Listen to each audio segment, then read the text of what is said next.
I see, that's really quite clever, isn't it?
Really quite clever.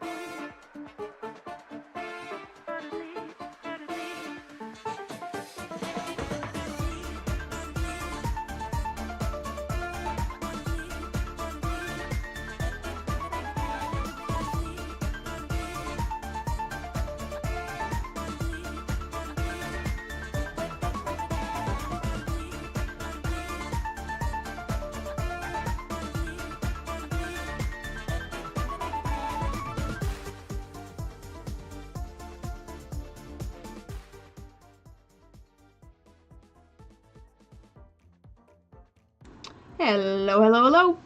How are people doing? Hopefully sound is all good. Hello.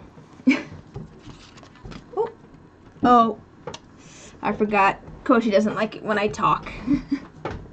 I have 4 cats, but I have 2 of them that are very opposite in that regard. Koshi, as soon as I start talking, if I'm like recording something, there's a cat hair on that microphone. As soon as I start talking, recording, doing a stream or anything, she's like, I am out of this room now, thank you very much. And Luna, as soon as I'm doing anything, she's just like, oh, I am involved? Yes? Speaking of, here comes Luna. Hi, Luna. You're here to help? Anyways, we are going to get some stuff sanded today. I don't have a ton of stuff that I need to get sanded. I have some other things. If this ends up being like an hour, like we're standing for an hour and it's like, well, we could get more done, then I'll pull out some other stuff that I could sand. But I do have a few things that I do want to get sanded, especially. And that is I have some Patreon dice that I need to work on. And I have my blanks, my blank masters. So I have sanded these down a couple of times now. And they're still, there's you guys. I've sanded these down a couple of times now and they're still not small enough.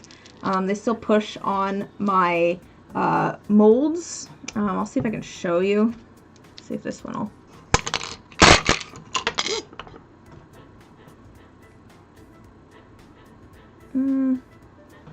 This one's not too bad, but it's that's not in there very square. But if it just like, even if it's just pushing against the numbers, it can kind of deform them a little bit. I want them a little bit smaller. I want them just barely touching the numbers on both sides, not pushing against the numbers, because then the sides bow out. It's a whole thing. So I want to get these sanded down smaller. I did grab molds to double check that they're the right size once we get them sanded down a little bit smaller. But the main thing that I want to do today is these D20s. Oh yeah, I grabbed some other little things that would be nice and quick and easy to sand. Might as well get them done. Hi Luna. Speaking of Luna, I was just talking about you. Come here. Come here. You can come sit in my lap. Come here. There you go. There we go. Go ahead and lay down. Alright. Luna's here to help. Why are you sitting like that? Okay. Why is your... Alright. Most important thing here, I know. What was I saying? Oh, yes. It's funny. Someone actually commented on the live stream where I think we poured these two sets of dice. I think we did these two on a live stream, asking how they turned out, and here's how they turned out. So, the reason I only have one of these is that I'm going to completely remake these. It kind of worked out for the best. So, I made bubble tea dice, right? You can see there, I mistakenly thought that these little beads were black all the way through. I'm turning the music down a little bit more. Like, I just assumed since they were a solid black color and it would be very easy to just make black plastic, that they'd be black on the inside as well. So when I sanded them down, they'd still be black, and that doesn't appear to be the case. It seems that they are black coated and they're white on the inside. Here, let me pull up the thing so I can just manually control where this is focused. There we go. So, not a huge fan of that. I wasn't a huge fan of how these were looking anyways. Like, I think the shimmer doesn't quite work. They didn't turn out the most bubble tea-ish. So, we're going to re-pour these. I think I might try doing like a liquid core with the bubbles inside with the pearls. I have some thoughts on how I want to make them look. But I did want to pull this out just so I could show you what happened with these. Because that's what happened. The beads were white on the inside, unexpectedly. But now I've got a bunch of these, so I don't know what I'm going to do with those. Here's the orange ones. Much happier with how these turned out. Very sunshiny. Lots of red and orange. I do feel like I'm in a little bit of a... I feel like the last few Patreon dice, I've been kind of like... you know, not sure what I want to make, and so I've just kind of been making whatever. I have like some like strong ideas for what I want to make on the next few ones. I was originally figuring we would, oops, let me focus back. I was originally figuring, oh, here, I can turn this light on too if you want a little bit more light. There we go. I was thinking that I would be pouring resin next week. But it turns out that next week is going to work out well for the group that I like to live stream games with sometimes. So I'm actually going to be live streaming playing Headliners with some friends next week instead. I'll mention this again at the end, of course. But that is on my other channel. I've just got a little tiny corner on this one left, so I'm just going to use this for these birds and skulls that I have here that just need a little bit of smoothing on the bottom. It's very squeaky. Sorry, you're not a fan of the squeak?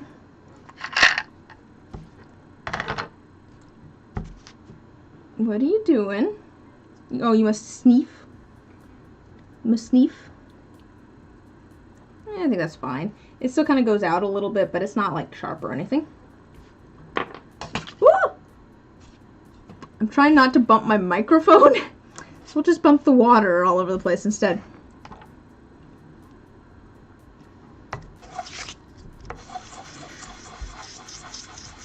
Alright. I do, yeah, so I've got some ideas. But the week after next, we will pour some dice, pour some resin. That's the plan.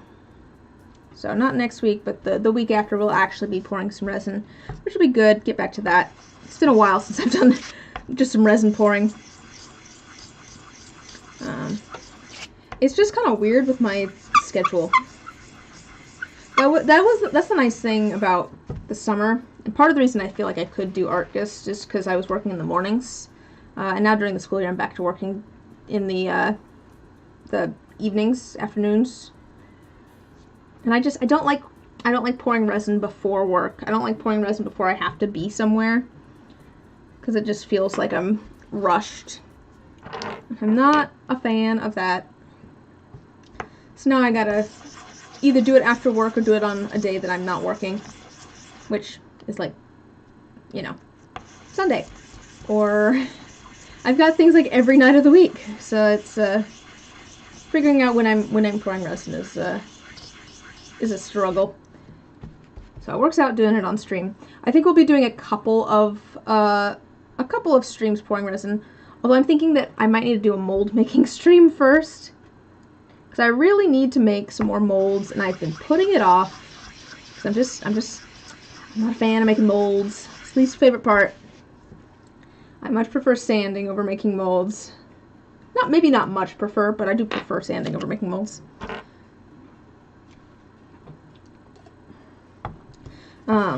So doing it for a live stream would be good for me, I think. It'd be a good way to make me actually do it.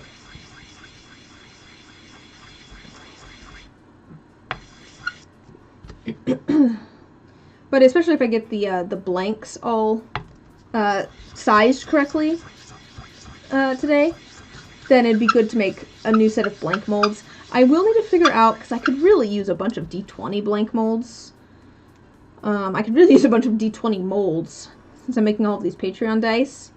My focus at the moment is kind of the Patreon dice, just because I'm behind on them. I feel like I'm always kind of behind on them. Part of that's just because I make them after the month that they're for, so it always feels like they're behind, but I'm definitely behind on them at the moment. But so the focus is getting those done at the moment. What's going on here?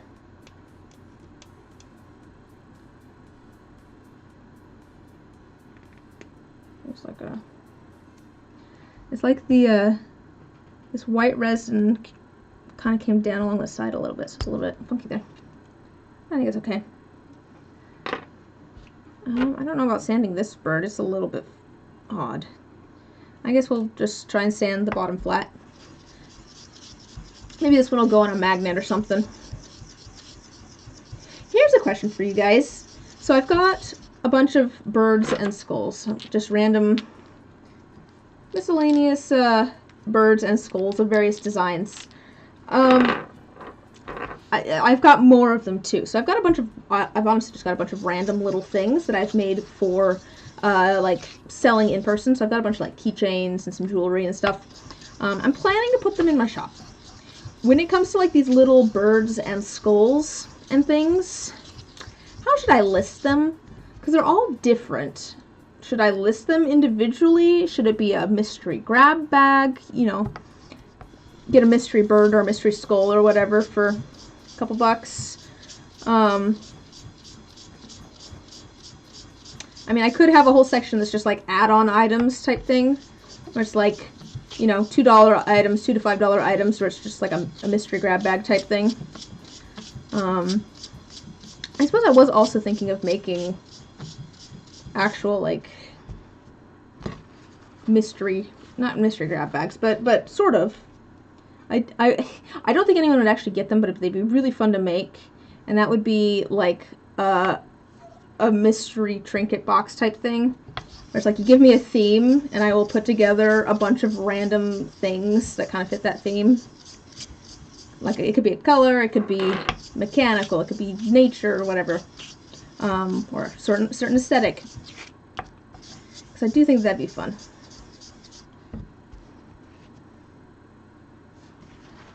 I just like doing stuff like that. That's part of the reason I enjoy doing the, Oh, you like the Mr. Grab Bag that I sent? Oh, good. I'm glad.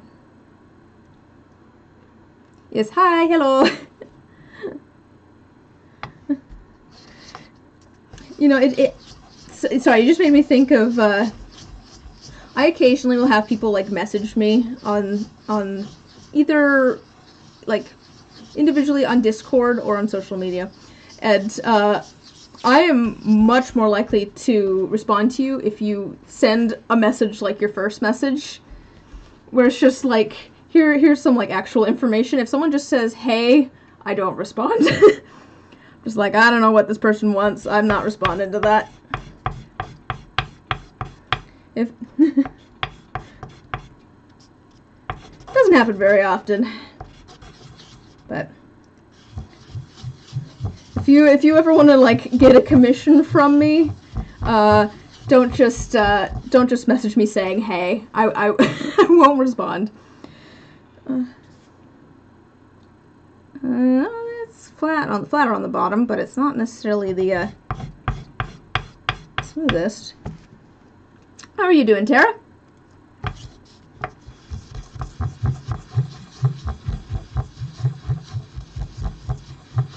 We've got a few things that we're sanding today. I'm just getting some of these little trinket things. Oh, we've barely started, ET. It's all good. Oh, to be fair, hey, how's it going? I can deal with more so, but I get that. I feel like maybe that's somewhat like, it could somewhat be a cultural thing, too. I'm sure, like starting with pleasantries and stuff. I do. Hey, if you send, to be fair, if you send more than one message and you start with, hey, how are you doing? I was hoping to do this type thing. That's cool. Like that works. You can open with pleasantries and then like send a second message, or in the same message give your information. It's just the people that just say hey or sup or something like that. I'm like, I don't know what this person wants. Just got some molds made, working on some geodes to put in said molds. Ooh. I was literally just saying that I need to make, I'm just gonna toss this out. I was just saying that I need to make some more molds. It's okay, Luna. It's all good. I'm just tossing things out. I need to make some more molds, so we'll probably do that on stream at some point. So that I actually do it. I have two kind of sets of things that I want to get sanded today. That I was mentioning. I will have some D20s, and I have my dice blanks. The masters for blanks. Because they're still too big. They still are pushing on the outside of my mold. I think we'll start with these, though, because I think that the faces need to be cleaner on these, because I'm actually going to be polishing them. I'm not as worried if there's a scratch on this. I just want to actually get these smaller. So, I want these to be nice. We'll start with those. Hello, how's your tail going? What's got you all agitated? What's with the tail? Okay, let's put it under the desk, not over the desk. Oh boy. We'll just hold that down with one arm. It'll be fine. The cat. Yeah, I you can tell by the video up here that I know what the people are really here for. I know what the people want to see. And it's the cat. You have like 8 geodes made up and only 2 regular D20 molds with, yeah, yep. I really need to make some D20 molds. D20 molds and some blank molds.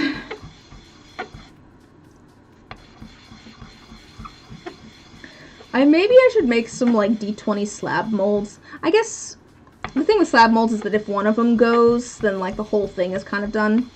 That is the thing with having individual. The nice thing about having individual molds, part of the thing that's nice about having individual molds, is that you can choose how many, like, you can make new ones individually. Alright, this is just kind of a rough sand to make sure I have the shape and everything right. I think this could use a little bit more shaping along this corner. I will say, using the sandpaper instead of the Zona papers, a lot quicker. Since I only have 3 that I'm doing before throwing them into the polishing tumbler. But I do end up with a lot more rolled edges.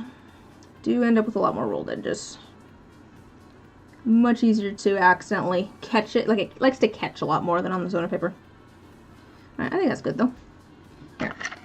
Let's put it these here. These are the ones that I'm doing. These are the ones I'll put over here. These are the ones that I have sanded at that grit, and we can move on with. Yeah, this is the other reason I need to make some more D20 molds, and that is some of these. Let me zoom in a little bit. Not zoom in. Some of these, the numbers are starting to go. That's a piece of silicone. I need to figure out which mold that's from. But some of my molds, we might actually run into some of them here. There might be a 14 here that's not the prettiest. Let's see. I feel like it's the 14 that always goes. Dun, dun, dun, dun. These are looking okay. Don't look too closely at the 14s on my dice. Actually, there was one back here that's starting to go. Actually, I think the one that I just pulled something out of. But we'll use this as an example. So you can see here, here's what that's what the 14 is supposed to look like. See how the 1 looks and everything. And then I've got some that are just starting to kind of lose a couple sections. You can see the little like top bit on the 1 is missing over here. It's kind of starting to encroach in. Don't look too closely. No one's allowed to see.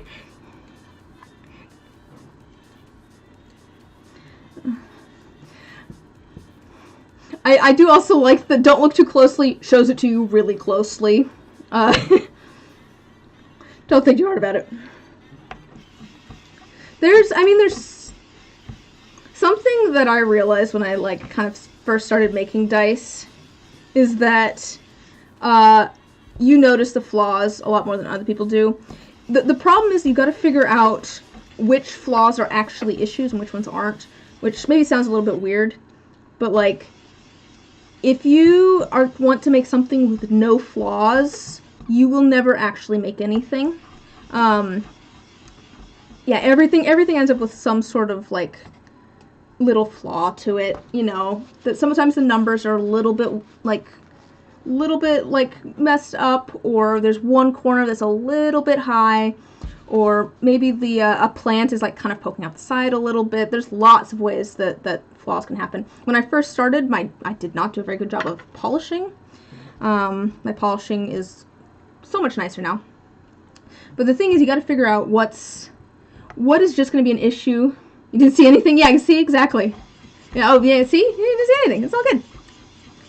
But the thing is, a lot of people don't see anything. One of the things that helped me realize this was going back and looking at my mass-produced dice and finding all of the sprue marks that I had never noticed before. Because, I can now tell on, the mass-produced dice, I'm like, oh, I can tell where the sprue is on this. I know enough about how resin flows when it's injected somewhere, and I can also see that they didn't actually polish the sprue mark off. They literally cut the sprue off and then sanded the edge a little bit. Yeah.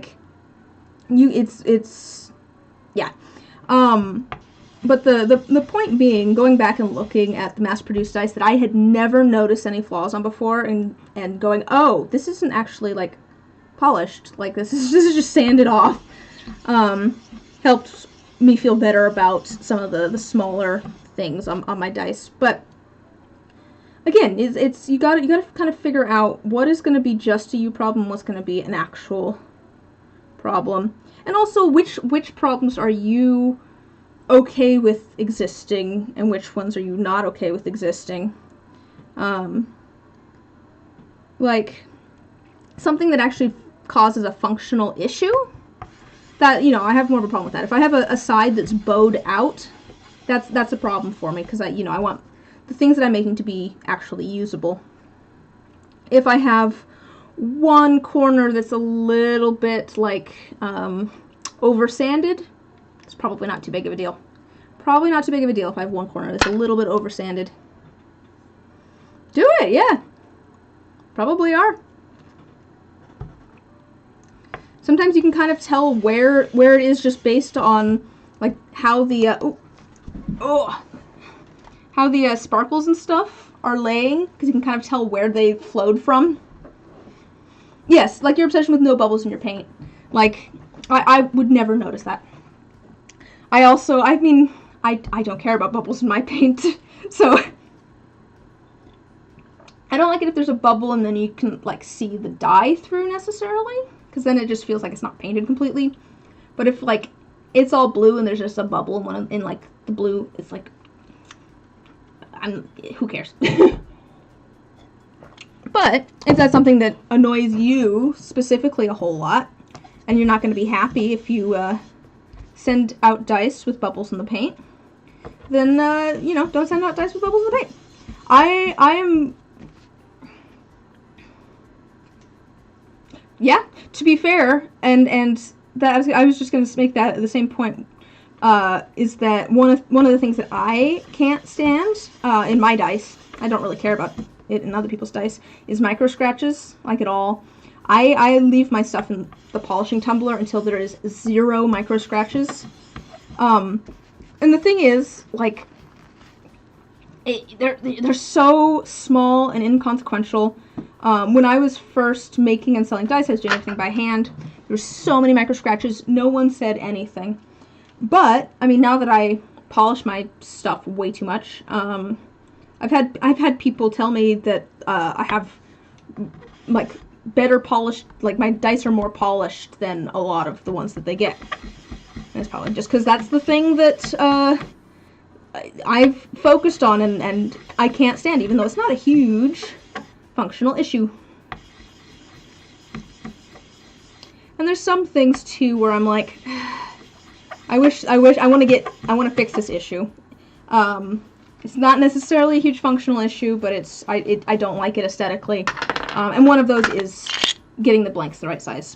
And then there's also a amount of work issue, because when they're not the right size, when they're too big, it means I have to do a lot of extra sanding. Because I have to sand, like, all of the sides instead of 4 on the D20.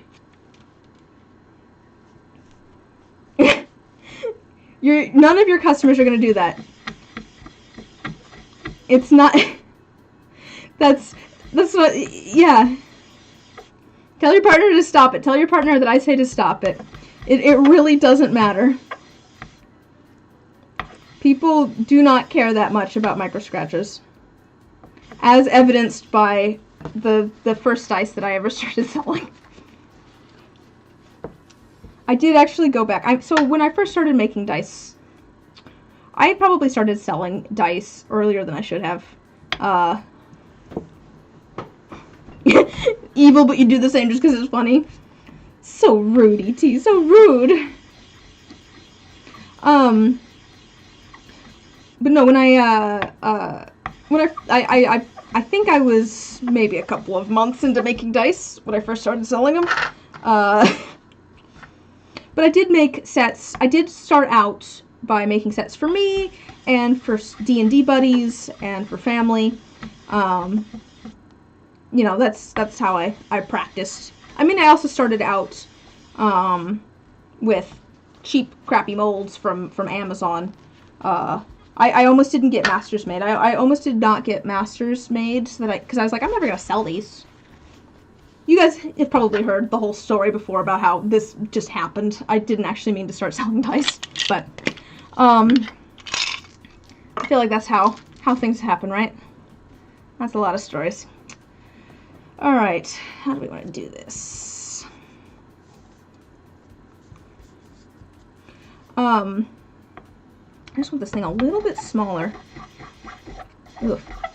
And flat. But no, when I first started selling dice, I was doing everything by hand. And I've never been very good at polishing by hand. Which is why I now do sanding and then throw it in a polishing tumbler. Hopefully this gets small enough. So they were shiny, but they were very micro scratchy. I think the designs, maybe. I think people liked the designs enough that they put up with it. To be fair, part of the problem was that when I... Good sound, bad sound. It's so squeaky. Not much I can do about it, I'm afraid. Turn the music up, I suppose. Hey, Cobra! How's it going? I feel like when it comes to sounds, there's some sounds where it's just like, it's fine as long as I'm making it, but if someone else is making it, I'm not a fan. It's like, clicking pens is really fun. If someone else is doing it, I'm like, oh, it's so annoying.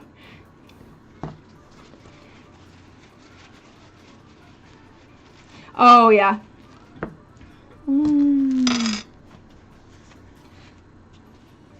Let me just...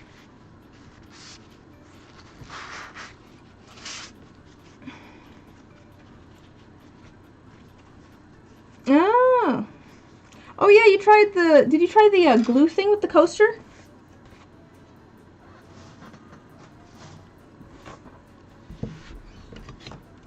I should really... I got some different resin to try making coasters. I really need to actually film that at some point. Truly, I don't know if that's a good thing, though. I don't know if that's a good thing or not, Dara. Okay, I just want to see how this feels in here.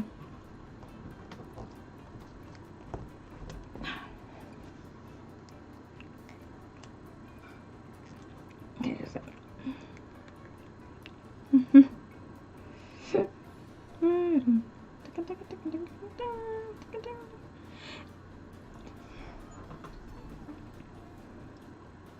Yeah, it's just still, it looks okay, but I think it's just still a little bit too big. I think I'd rather it be a little bit too small. I don't want it like super small, but I want it just ever so too small, so that when I put like something on the outside, it's not going to be bulking it up so much that I can't fit it in there. I made it flow less, which can be a good thing for trying to keep it where you want it. Not foolproof, does stay mostly put. Okay.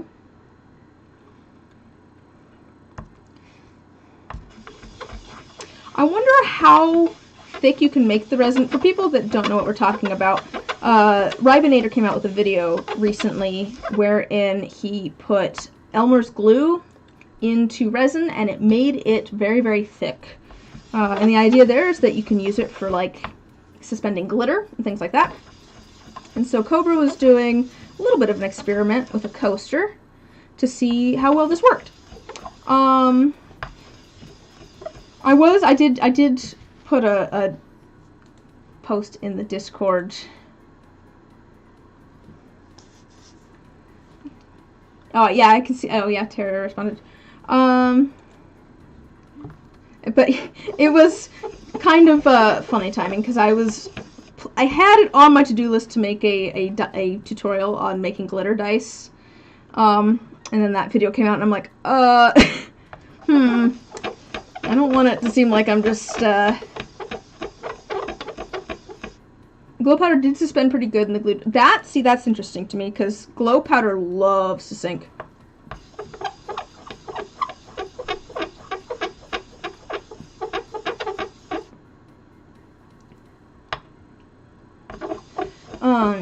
But so I'm wondering if it would make it easier to do dirty pours quicker, because usually I let my resin sit for dirty pours.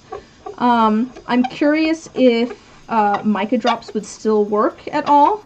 I will say one of the things with mica drops is that sometimes the mica drops too far. So I'm wondering if making that resin a little bit thicker might make it so that the mica doesn't drop quite as far and you get more drips as opposed to it just all sinking. I am curious whether like a Petri would work through it. I've never been good at Petris. Or maybe a reverse Petri, how a reverse Petri would look in it. There's a lot of different resin techniques out there that we could try. Only one way to find out. So what I posted in the Discord because I was planning on doing the video on glitter dice, just how I usually do it and how I keep things suspended and what kinds of the glitter work best for different things. But I posted literally right before the stream, should I pivot and should, instead of doing glitter dice, should I do a video trying out a bunch of different techniques with the glue to see what it does. I mean, I could do both videos, but we'd have to do one first. I think that the glue stuff is probably going to be trial by fire, yes. I think that the glue stuff's kind of topical at the moment, since there's obviously a video out there. I'd mention, of course, that I was inspired by Ribinator's video.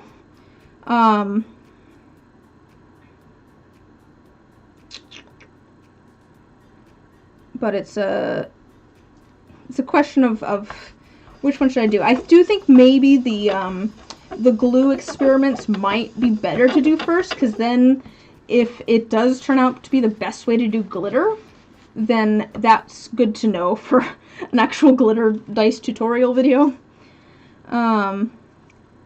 So maybe I do the glue stuff instead.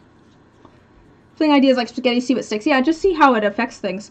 What I could do is I could do 2 different batches, and I do one batch with glue and one batch without glue, and then do like the exact same thing with maybe different colors so we can tell which one's which. But yeah.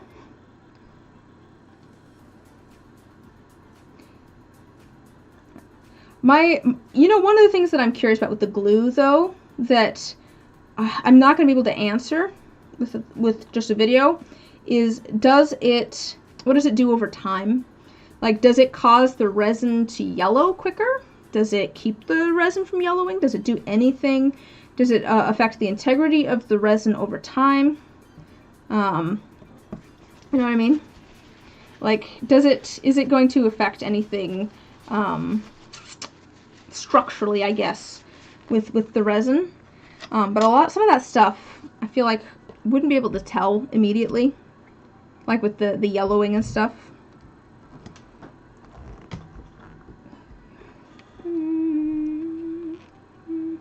Come on. You're not where you're supposed to be. There we go. Come on. Oh, well.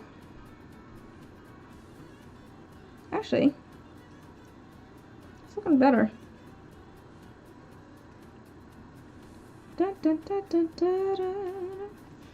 Here's what the reaction with Elmer's glue and alcohol inks. If you're looking for the Petri, not sinking to the bottom. Let's resin. White ink is good about not sinking versus pinata. Impact test after a day for durability. Oh no.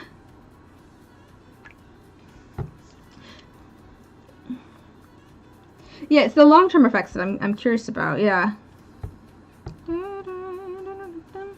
Didn't seem to affect the cure any, but the yellowing can be a good question. Does the white glue have some different effects compared to clear? Yeah, exactly. So, could do a whole video on just experimenting with that. I think this is looking... Oh, wow, this mold needs retired. This is one of the ones where the 14 is really messed up. This is looking better. You know... Should I... Maybe I should do these with my flat lap. Because I can sand them down quicker with the flat lap. It might be... That might be a better way to go. Yeah, the structurally sound is also a question, but it's like, how do you test that? It's probably fine. I'm gonna do these, I think, with the flat lap. Let's pull out something else to sand instead. That's truth. There's all that back to school stuff. Here, let's do these.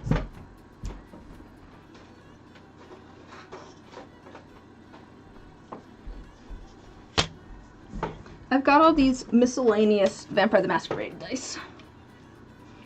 Oh, that's true. Different brands of resin might be different. I do have a few different brands of resin that I could try. Drop on the table and just chuck it because I keep rolling one hand. So this is a bunch of Vampire the Masquerade dice that I made. It's a set, but every die is different. I think part of the reason I want to get these done is that I want to reopen commissions. Now that Artgust is over, it's on my to-do list to reopen commissions. But I want to, I think, maybe update the listing I have for the Vampire the Masquerade dice. And this would be nice for having a bunch of examples of Vampire the Masquerade dice that I could do.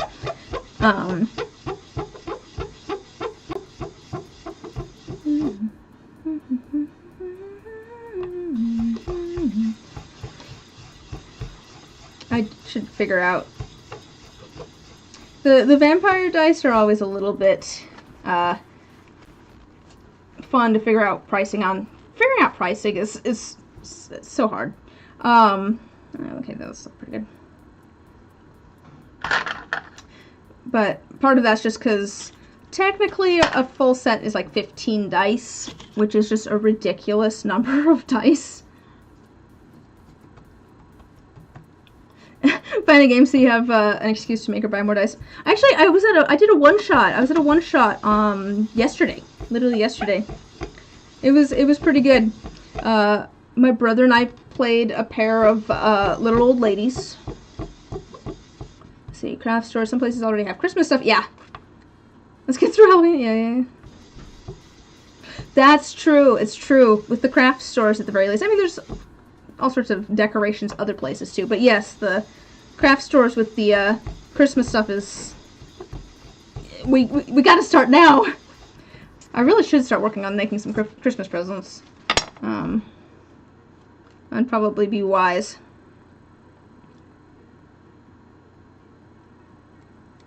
I think this one's fine. Yeah. See, the blanks for these are fine. They fit just fine. Same with your damage counters, figuring out prices. Yeah. Oh, hello, you're back.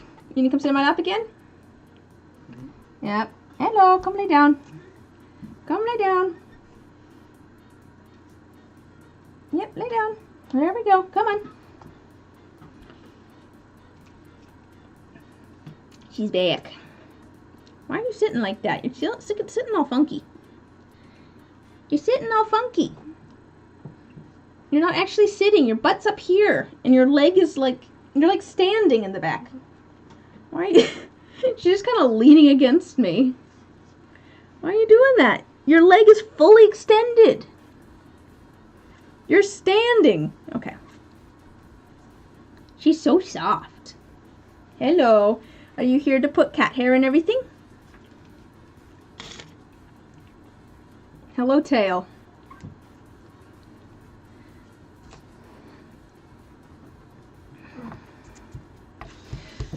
Yeah, no, but yeah, figuring out prices is so hard. I find it hard anyways. Part of it is just that I don't actually know how long it takes me to do things. I'm a bad judge of how long it takes me to do things. That was kind of interesting with all of the Artgust videos. I mean, first of all, just like estimating how long it was going to take me to do things, and then actually after the fact, like putting the footage into the timeline and going, oh, this actually took like 3 hours. I didn't realize that. Didn't realize I was sitting there for that long, working on shoes or whatever.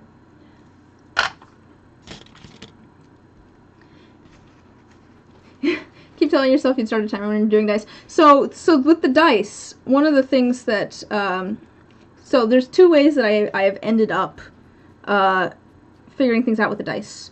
One is that, is this for a tail? Did you swipe your tail through this, or was that me? Oh dear. As I started live streaming, which tells you how long you've been streaming for. So that was my timer.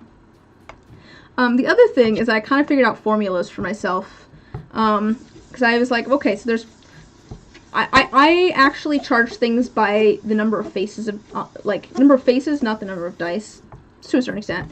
I set up a whole formula for myself a while back. Oh, one of the game stores you go to has people do one-shots once a week, that'd be fun.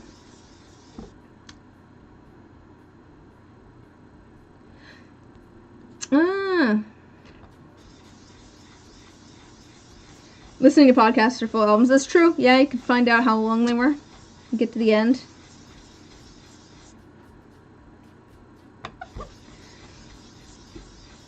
But no, I kind of figured out that the more faces there are, the more work I actually end up doing. Because it's a lot more work to sand a D20 or a D10 than it is to sand a D6. There's also more sides that I have to ink. So a lot of the time comes in with the sanding and the inking. So, is that good? I think that's good. I wonder if I can find it. But when I was trying to figure out, for example, like D6 commissions, I kind of looked at the price of my regular dice sets and then went, okay, so what would be about the same amount of work as that?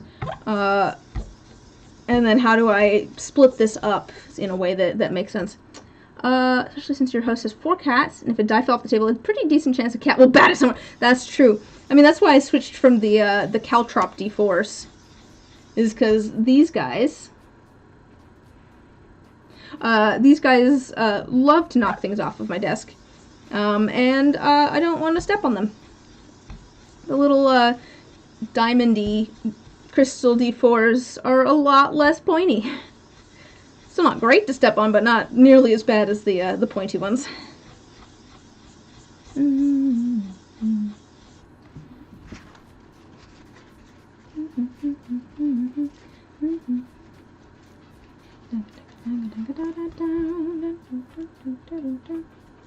That corner needs a bit more.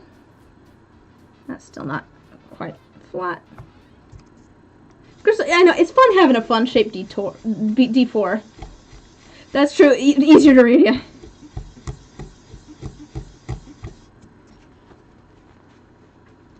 Stepping on a D4 causes 1d4 damage IRL. That's so true.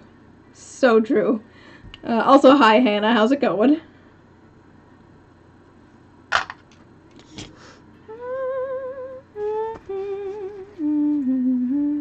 My brother has still been trying to convince me that I should make and sell just a bag of the pointy D4s and call it a bag of caltrops.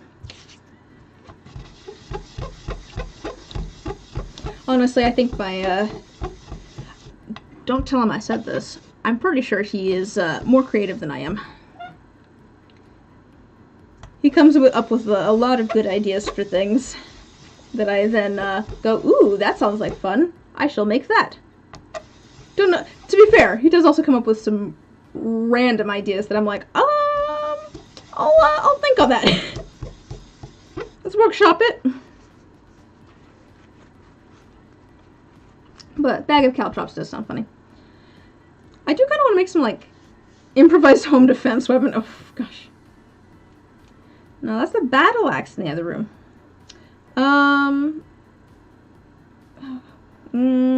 That could use a little bit more sanding.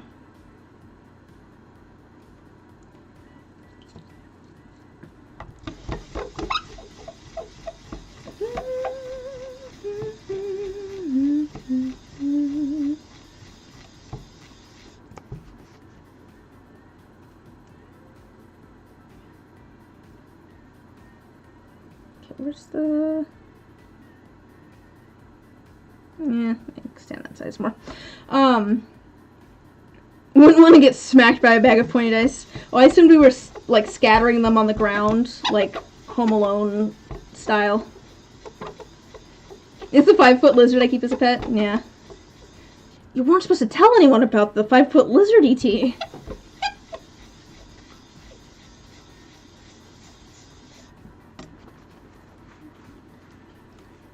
Now they're going to be able to get around the 5-foot lizard.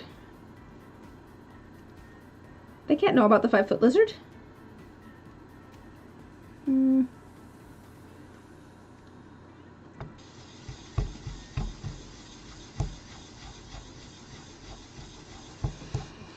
Oh, what was I saying? I was going to say, I do want to make, like, some health potion bottles at some point. I've got some of the bottles that I used to use for packaging. And I switched from them because I got sturdier ones. But I have some glass bottles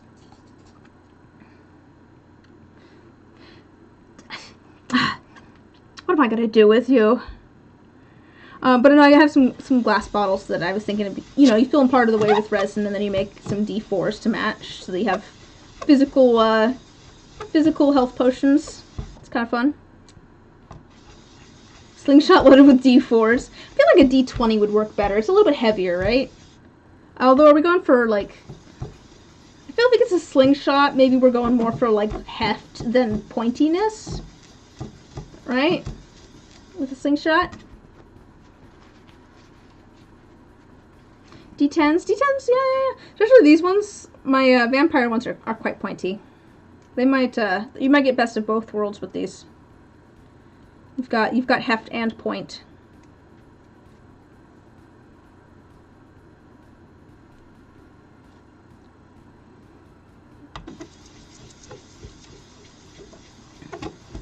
D10s or D12s. Yeah, you know, D12s might not be a bad shout. I feel like they don't get used for much anyways. Might as well use them in a slingshot.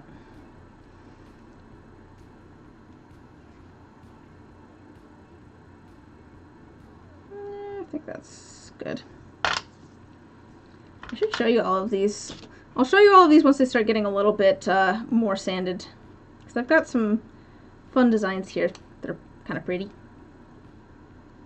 This one almost feels Christmassy. I don't know how I feel about that.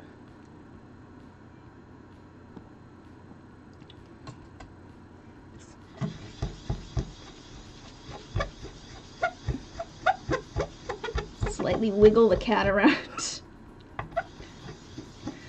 I saw a video of just the fact that it's moving my whole body a little bit as I'm sanding, and so the cat's just kind of like jiggling around ever so slightly. I'm just thinking of a video I saw of a cat on someone's lap while they were what were they doing? They were using a what do you call that? Is it a spindle to make like yarn? What is that called? Spinning wheel, right? No. Yes. Hello. But it was the same sort of thing where they're it was moving their whole body slightly and the cat's just like slightly wiggling. It looked like a very happy cat, slightly wiggling. What do you think? Is that good? I think maybe we sand that part down on the next grit.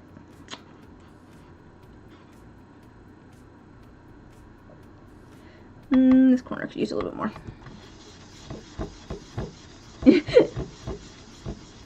Is it? Why is a mini earthquake happening?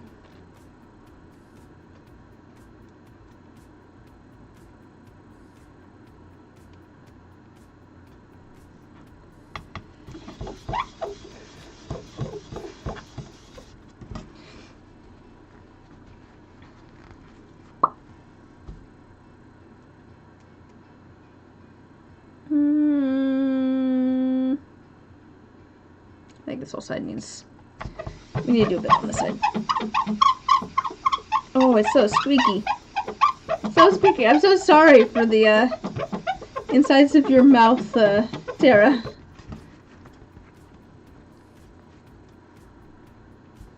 No! You don't need this on your tail. This isn't going to be good for you. You don't need this on your tail. Let's clean off your tail a little bit. We don't want resin dust on your tail. No.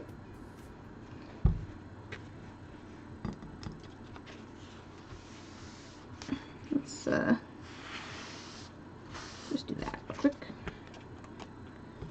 Give me that tail.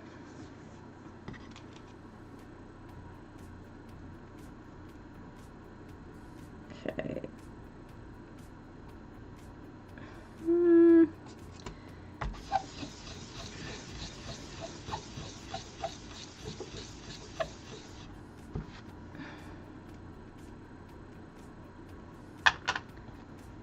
Love how I shall become. It's like the Midas touch, but for resin. She shall be turned to resin. You got this big fluffy tail that you just keep waving around.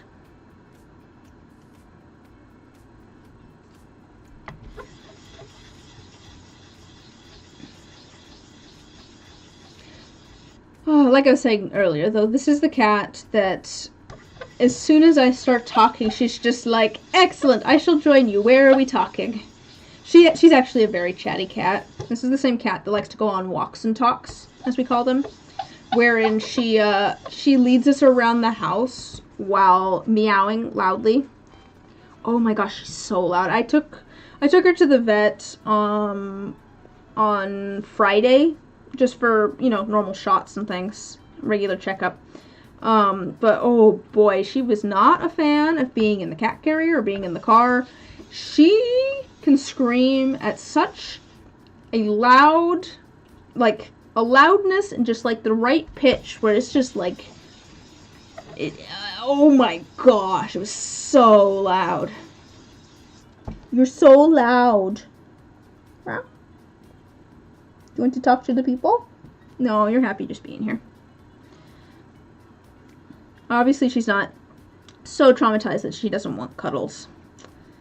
That is something that's kind of funny with, I have a different cat that's, has to have daily medication, and she's not a fan.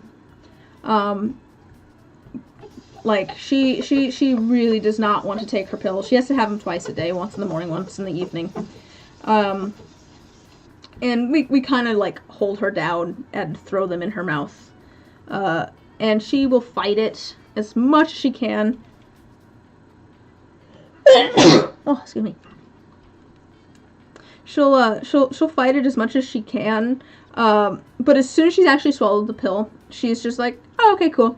Like, as soon as the pill's actually, like, swallowed, she's like, okay, we're cool again. We're fine. Can I have some, like, soft food or something? She's the screaming, I meant to say streaming mascot, but, the screaming mascot also works. Yeah, she knew what the carrier meant, yeah. Not that she goes to the vet very often, but yeah. That is, like, the only time she ends up in the carrier, so. Seems fair. Both her and Fitz went at the same time, and they both seemed rather stressed. I used to try and have it set up so that I took Fitz and Koshi at the same time, and then and Luna at the same time, because Fitz and Koshi get along. Well, Koshi gets along with everybody, but Koshi really likes Fitz. Fitz puts up with Koshi, but. And then Luna and Not get along pretty well. Oh, my foot's going to sleep, girl. Oh, you're okay. You're good. You're good. I'm just moving that foot. But things have gotten... Oh, dear. Where are you going? Okay, good. She didn't mess up the sound or anything. But things got messed up because Fitz had some stuff where he had to go to the vet a bunch. And then Not had some stuff where she had to go to the vet a bunch. And so things got, oh, just like let me blow my nose real quick.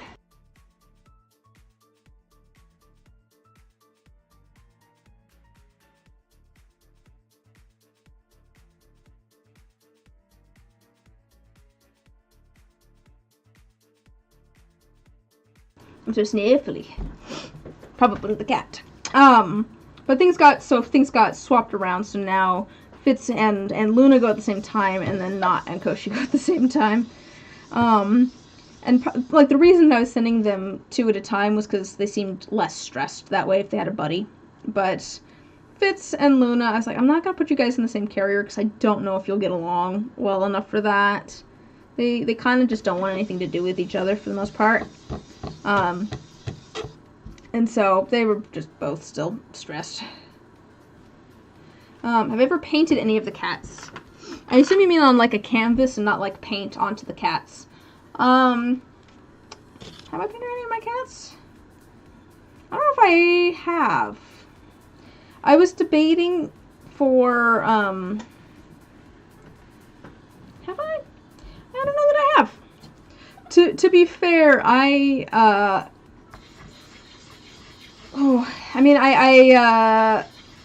don't really do people. I don't paint people much, and that's because I am, like, not quite sure on proportions. I feel like cats are kind of that realm too, where I'm just like, I should try that at some point. I don't know if I'd be very good at it or not. Well, actually, I've painted other people's cats before, and that went okay. As long as I got a good reference, it'll be fine.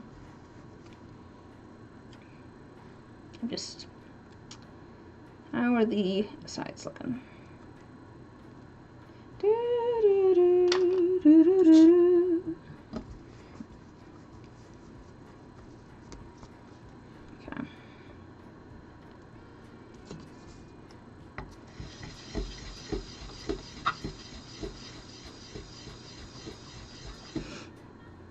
But maybe that's something. Maybe that's something that could be a stream project at some point. Is painting portraits of my cats.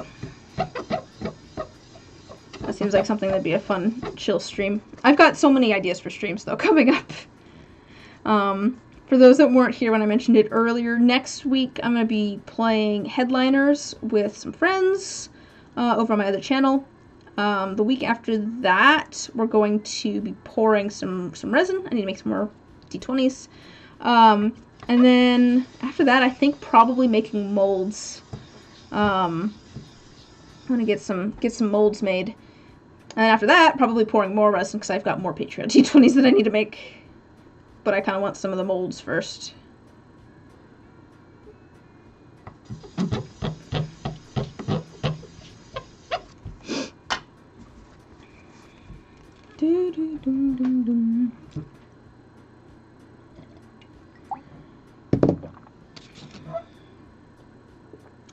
I'm so sniffly all of a sudden. Oh. Man, it's been so gray and cool today. It's been lovely. Got a Magic the Gathering game next week, so excited for next weekend. Oh, that'll be fun.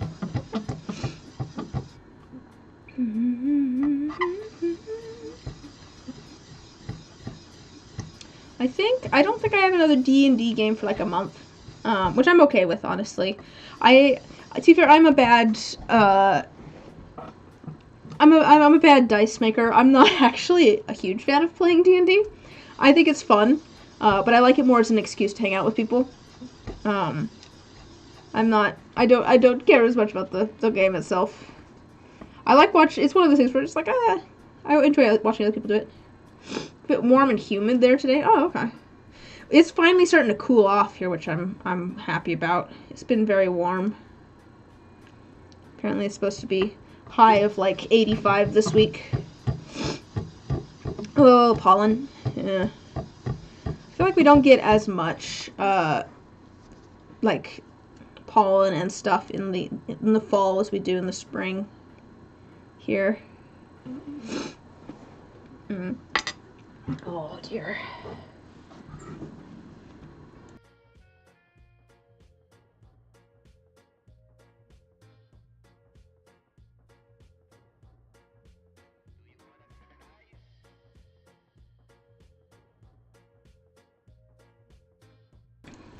It's bad that...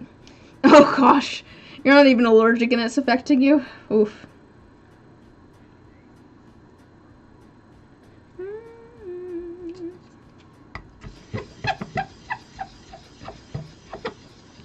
We have had some smoke and stuff here lately. So, that wasn't great. I'm still not quite sure why I've had a sore throat for so long. I've had, like, just a mild, like, really mild sore throat for the past, like, month. I don't quite know why. I was thinking maybe, like, the last time I went to the dentist, they said, oh, did you realize that you have some dry mouth? And I was like, oh, I wasn't really thinking about it. So I'm wondering if it's related to that, but now that the dry mouth was pointed out to me, it's like, oh, maybe that's why I've got a sore throat.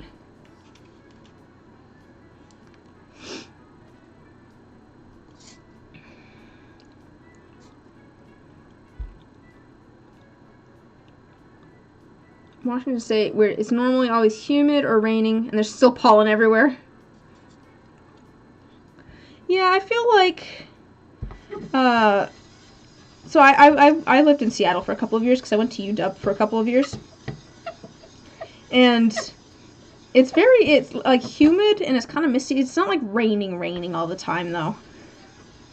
So like, it's like misting usually. I wonder if maybe it just doesn't do as. There's also a lot of plants because it's so humid, like it's so wet. So I wonder if maybe there's just like the sheer number of plants make more pollen. I don't know.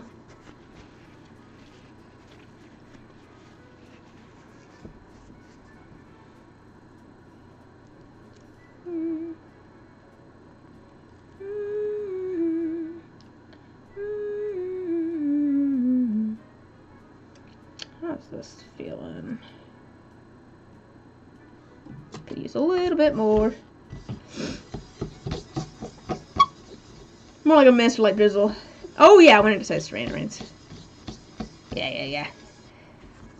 I do like me some rain. It's quite dry. I mean, it's a desert here, so it's quite dry here. So it's nice when we get some rain.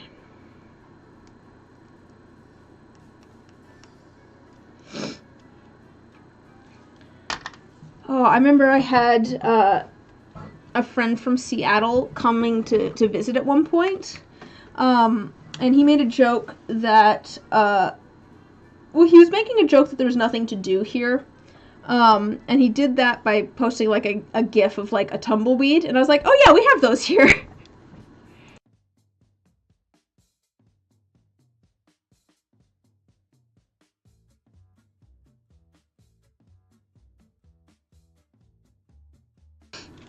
I think he didn't even realize that we actually had tumbleweeds here.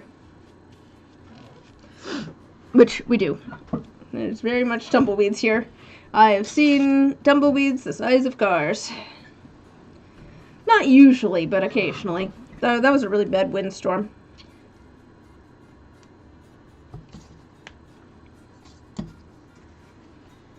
Bum, bum, bum, bum, bum.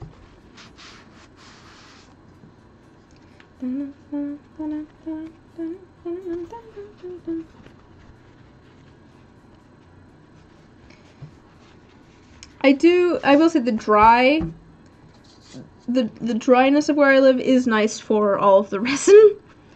I'm just thinking of the dice maker I know in Florida who sometimes has to like time when she's gonna pour resin depending on whether it's raining or not. Like, I never have that issue. It's so dry here. Even when it rains, it's still not like humid.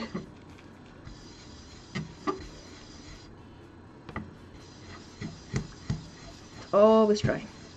It's also good for making bath bombs and things too, which are also fun to make.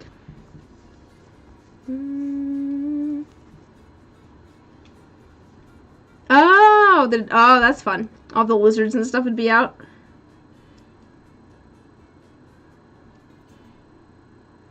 They gotta come and appreciate the rain too, like the rest of us.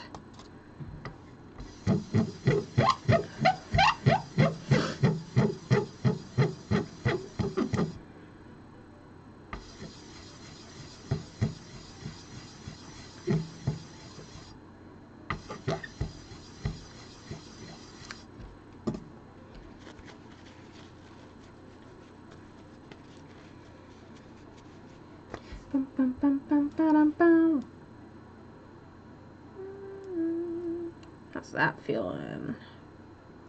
Yeah, that's better. Alright, last one here.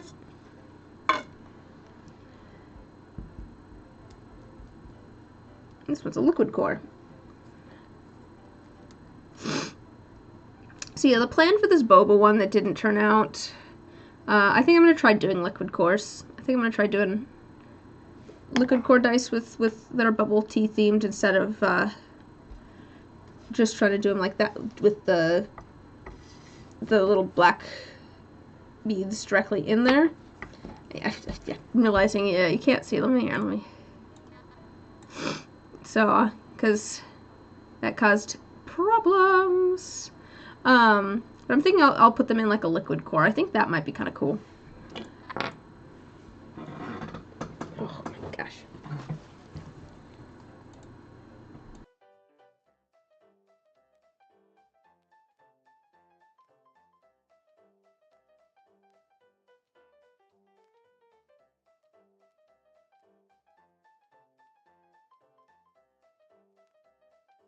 Oh, you know what? Hopefully this is not, because I'm breathing in resin dust. I probably should be wearing a mask while doing this. It just makes it more difficult to talk to you guys. Yeah. Oh, it was so pretty in Seattle when I lived there. It's like, oh, so much greenery.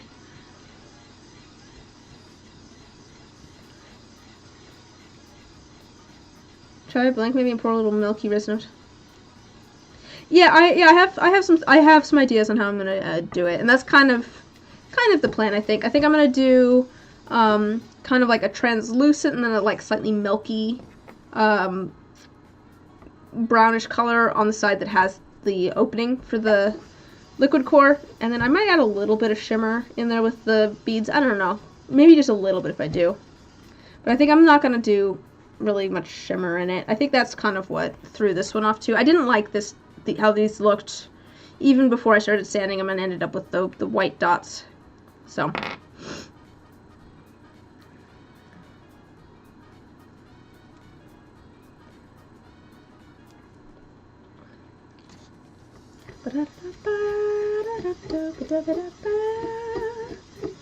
ooh. Miss the huge trees, moss, and ferns. Don't miss the humidity. Yeah, I can't have one without the other. Yeah, I know. I liked all those things too. Fern, I don't know what it is about ferns, but they're just so nice. I do like a good leafy plants, I guess. I like a lot of texture. I like when it comes to like plants, like just a bunch of like different plants that have different types of leaves and stuff. I think it's very pretty when you put them together. And ferns are always a good addition to that.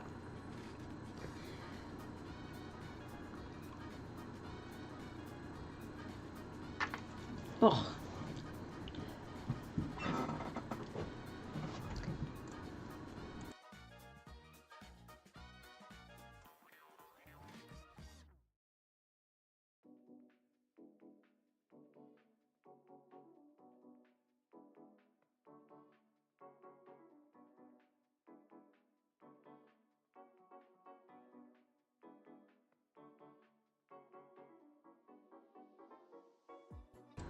That darn sneeze, it just won't come. Alright, get this out of the way. We're setting this.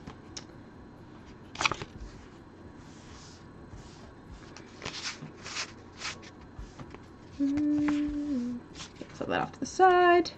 And move on to number 2000.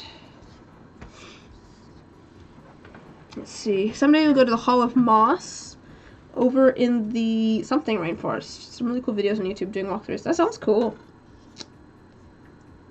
H-O. Is that an abbreviation or is that the name?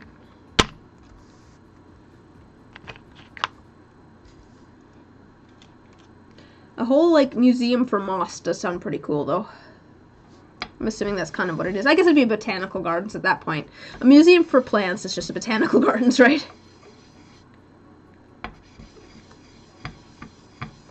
I do like plants. I'm terrible at keeping them alive myself. I need something that yells at me when it's out of food and water, which is why I can do cats. They will definitely yell at me even if they're not out of food and water. But plants I forget about too easy. But I do like seeing plants.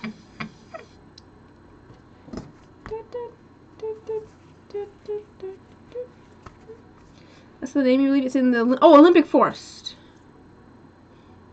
The very, very western part of Forest. Oh, okay, so over by Olympia probably then if it's the Olympic Forest. That would make sense.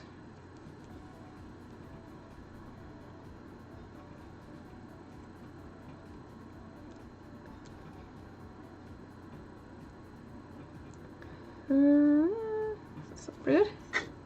Oh, further west. Okay.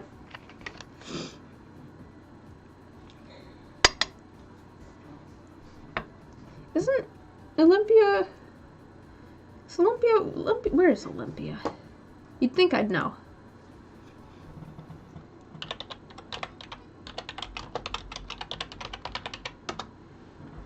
Where is it?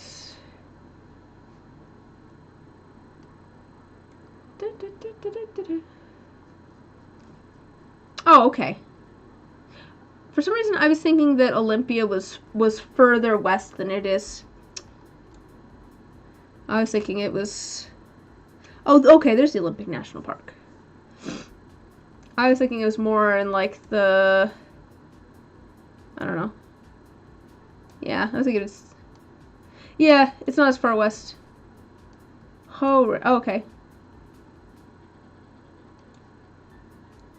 Mount Olympus. Okay, so I didn't realize Olympia was that close to, like, Tacoma in Seattle. I was thinking it was even further west, yeah.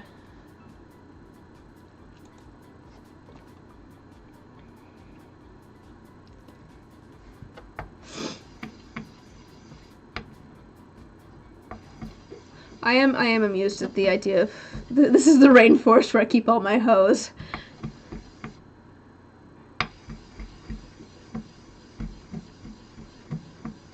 That'd be cool, though.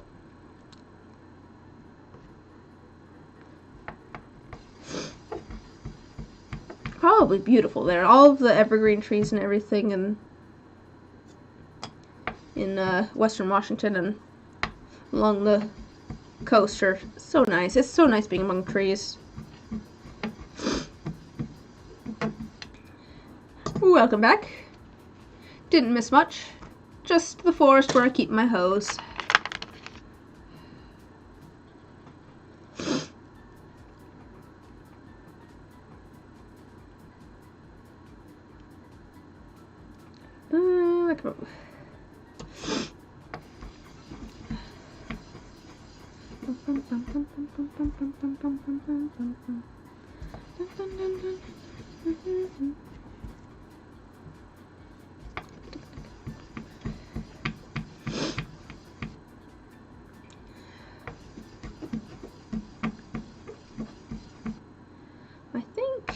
I think this will probably be about the right amount of time for a stream.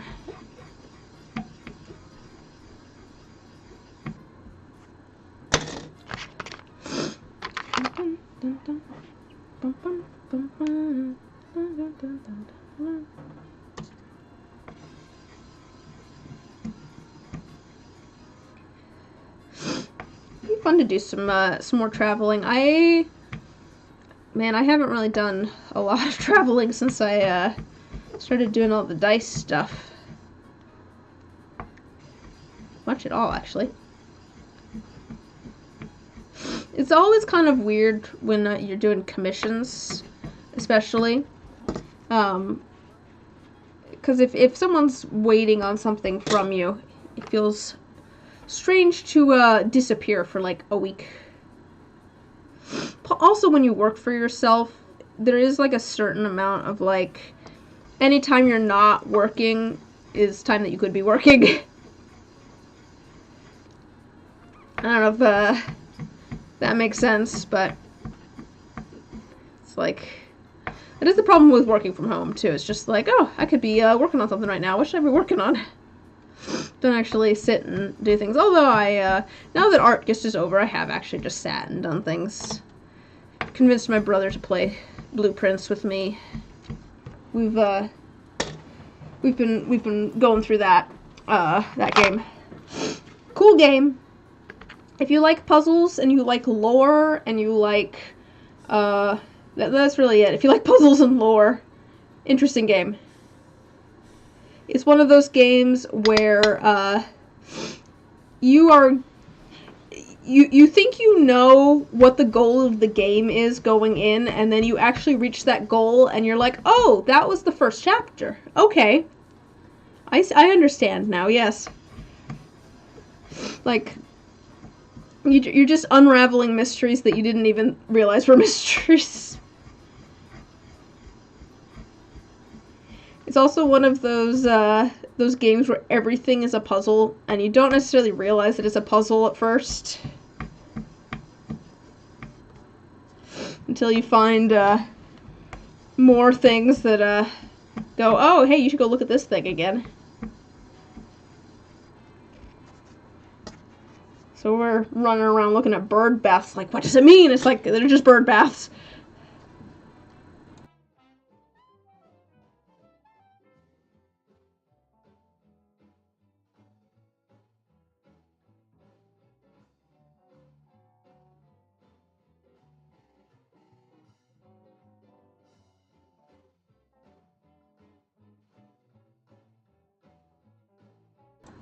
I don't know if any of you have played it or seen this game, but it's fun.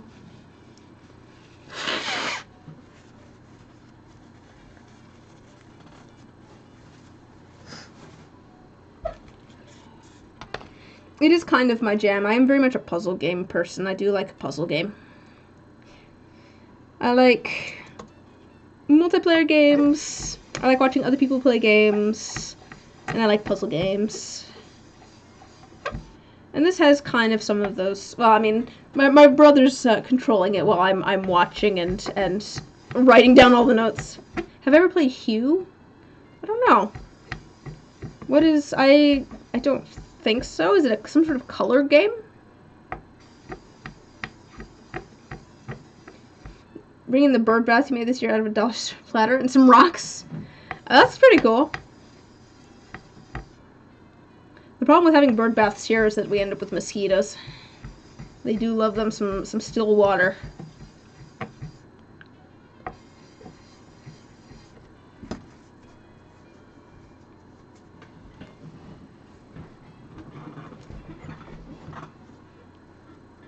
I'm just kind of doing... I really liked it. Aww! Oh, that's cute. Let's see, it's the one that had some funkiness on the sides. It sounds like it did its job then if the birds liked it. Oh, that's nice. The birds get a bath and a snack.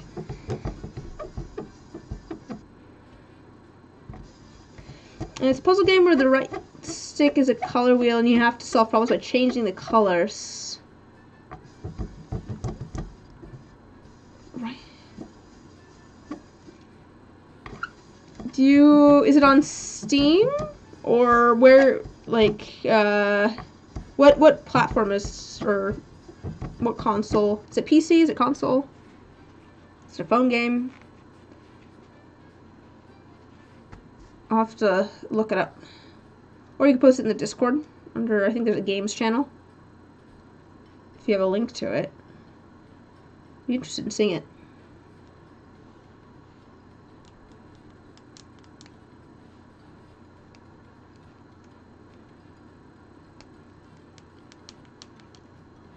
On Steam. Because that sounds interesting. I do think I have pretty good color vision. I've definitely played, like, color matching game type things before. Man, I'm still working on the script for a color theory video. Trying to figure out all the stuff that I actually need to put in it.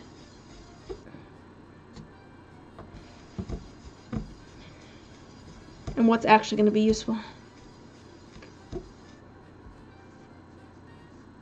They have a colorblind version. Oh, okay.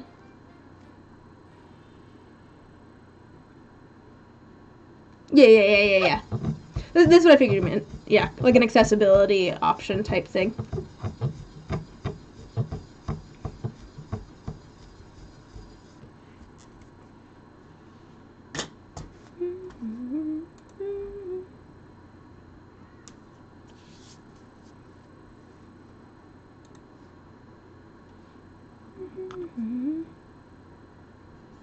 Oh, create symbols instead of colors. Oh, okay. That's kind of cool. That sounds like it'd be kind of... So do you have to, like, try and, like, match the color? Or if it's the colorblind version, like, the symbol? By, like, kind of, like, finding it, almost? I don't know. I'm very curious to see this game. This sounds interesting.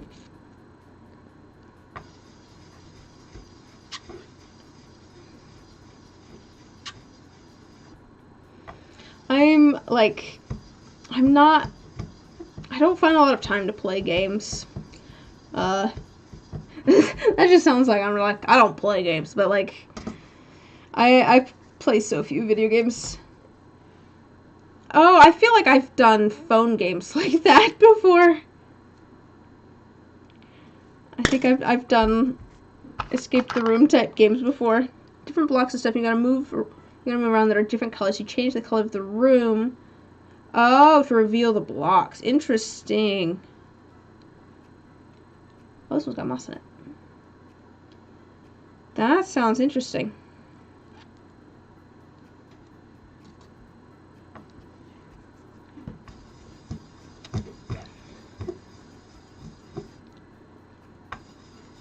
But I am a point and click, like, puzzle game kind of person. I do like the point and click kind of puzzles. Yeah. I want to do, like, an actual escape room at some point. Has a multiplayer mode? Oh! I do think it would be fun and possibly funny to do Keep Talking and Nobody Explodes with my brother. I feel like we'd either do really well or really terribly. One or the other. But that could be fun. I do like a multiplayer game. I was saying that. I like puzzle games. I like multiplayer games. But part of the thing with I don't play a lot of games is I also don't buy a lot of games. Like, I don't, it's like, I'm probably not gonna find the time to play things, so I just, unless I'm gonna be, like, playing something with someone else for sure, I'm like, it's fine. I'll just go find a video of someone else playing it, I don't have to play it. Some games are more fun to play yourself, I suppose, watching someone play it, but I don't make the time for it. But I do, the Escape Simulator sounds fun. That does sound right up my alley. And I'm very curious about this Hue one.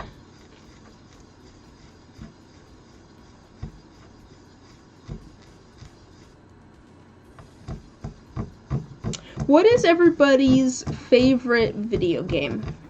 And it could be like any kind of game too. Like, it could be a mobile game. I don't, doesn't matter to me. What's your guys' favorite games? Have it on Steam, posting a link on Discord. Sweet.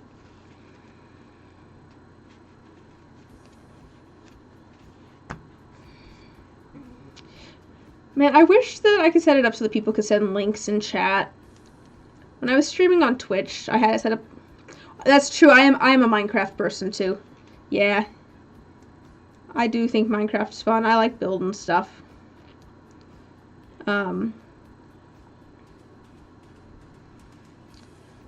What was I gonna say?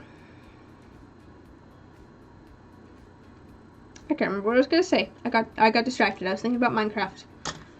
I should actually film some Minecraft at some point.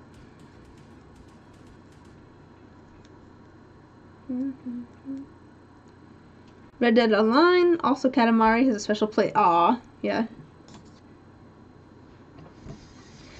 See, Katamari is one of those ones that I've seen other people play it. I haven't actually played it. Stardew Valley, it's a classic, yeah. Minecraft's up there. Yeah, see, that's one of those ones that's fun to play with friends too.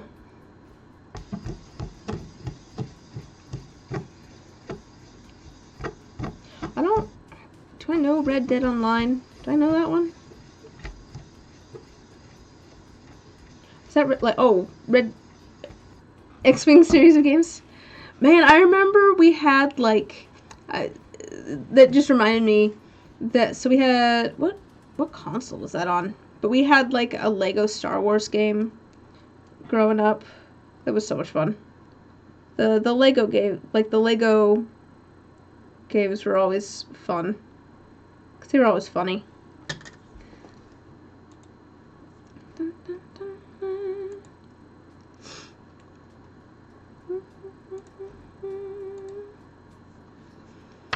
Oh, I was talking about links, though. Yeah, back when I streamed on Twitch, I had it set up so that people could send links in chat. Now, I wish I could set that up on YouTube. I do kind of get why it's set up so you can't. Yeah, Red Dead Redemption 2, online version. Oh, that's nice. Sounds like there's a certain amount of camaraderie. You just like hunting mostly. I mean, to be fair, me with Minecraft, my favorite thing to do in Minecraft is literally just to go mining. I like building and stuff too, but if if it's like, I don't know what I want to do, I will literally just go strip mine. I think it's because it's kind of like, it's almost like gambling, where it's just like a lot of losing, and then you're like, ooh, diamonds. I got something. Ooh, some redstone. That little dopamine hit when you find the diamonds, yeah.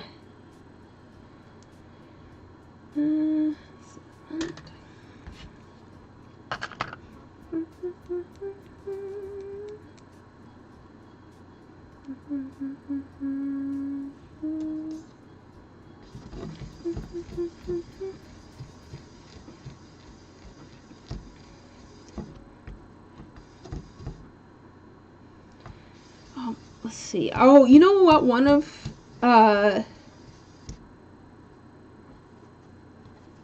you shared those a little bit ago, right? Yeah, I saw those. I commented on those because I think I that's my favorite kind of Minecraft generation. Is the like broken sort of like windswept savannah and stuff type ones. We started playing Stardew Valley. They made it as a freebie for PlayStation Plus members. You already put 11 hours into it. Dude, the Blueprints game that my brother and I have been playing, I think we're at about 70 hours, I think, into it. Or something like that. We played it the other night, and my brother made note of it, but we're at something like 70 hours. Oh, I was gonna say, though, one of the games that I remember we had growing up was we had a Looney Tunes racing game on the PS2. That was a fun game. We had so much fun playing that. I bet if we went back and looked at it now, we'd be like, oh gosh, these graphics, but it was just a fun game. Fun racing game. And that's just one of those like random games. I feel like there's so many like random games that people grew up with that are so specific and like no one else will know about them if you mention it. Like, it's gonna be very few people that are just like, oh yeah, I remember that game. I think that's one of those games. I don't think it was ever a super popular game or anything, but we had fun playing it. I wonder how many hours you got in Stardew? Ooh.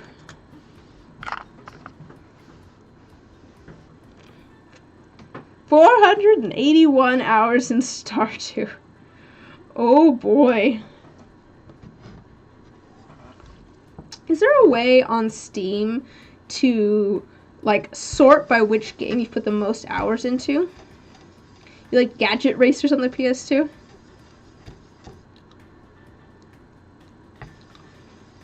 I don't know if I know that one. It reminds me of Inspector Gadget, though. It's your relaxation. Yeah, seems like it'd be a good one for that.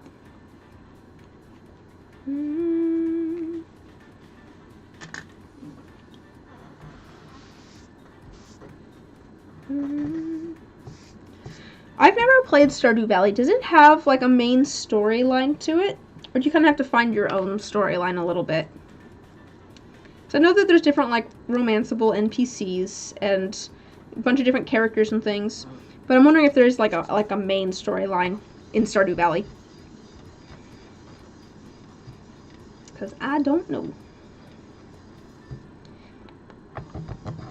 Or is it more of a, it does have a bit of a story to it? Okay. Is there like an end goal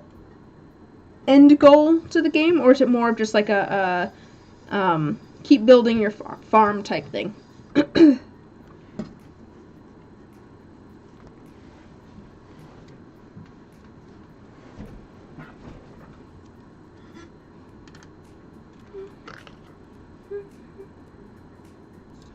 You leave your dead-end corporate life to tend to a farm given to you by your late grandfather. I think I've seen, like, a playthrough of, like, a little bit of the beginning of Stardew Valley. So I know that it's, like, a farming game. You can customize your cars with, like, helicopter blades. You'd say Inspector Gadget would be a good comparison, actually. Never thought of it that way. Just the name Gadget, I guess, made me, the word Gadget made me think of it. At the end of the second year, your grandfather's ghost judges how you did with it? Oh, gosh. Wow.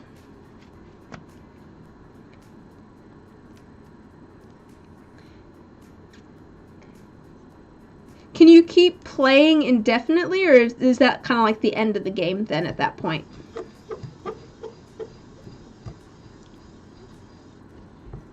Paleo Pines is also fun if you like dinosaurs and farming. Alright. I'm sure there's an overlap in people that like dinosaurs and farming. Okay. So there's kind of an end game, but you can keep playing as long as you want. Alright.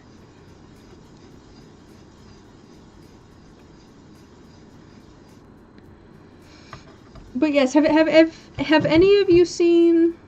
You got up to year 5? Oh, wow. Alright. How long is a year in, like, actual time? Like, in IRL time, how much is a year? Certain branching path... There's branching paths for certain things. And have any of you seen or played Blueprints? It got super popular... It was very popular somewhat recently. I saw a bunch of... I mean, I found out about it because I saw a bunch of YouTube videos and stuff. So I knew a little bit kind of going in. We've gotten to the point where I know nothing, but... You're halfway through... I'm getting such a sense of deja vu. I feel like we've talked about this before. Getting halfway through summer year 1 now. Started been focusing on your farm. Mostly forgot you're supposed to interact with the town until it was on the first day of summer. Different colors for rarity. Limit how many dinosaurs you can have at the time. But yeah, that sounds fun. There's all sorts of different games out there. A year's about 24 to 36 hours of real time, depending on what you do. Oh, okay.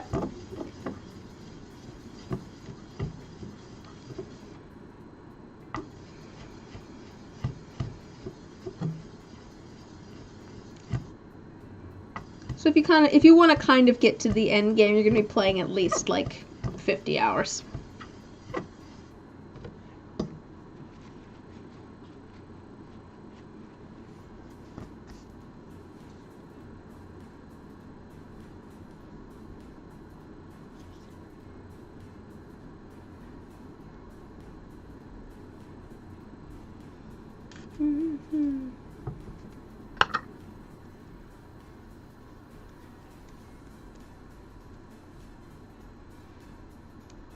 A day in the game is about 14 minutes in real time. Oh, okay.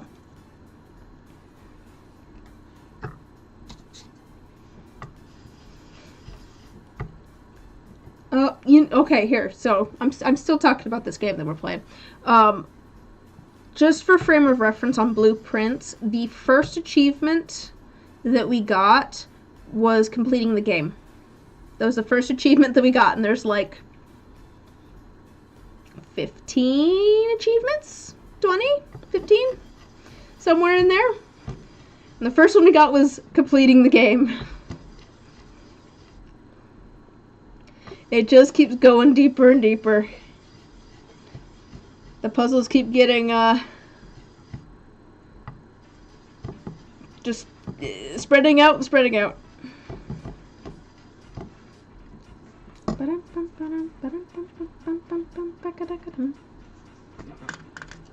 Alright, we've got those. Oops.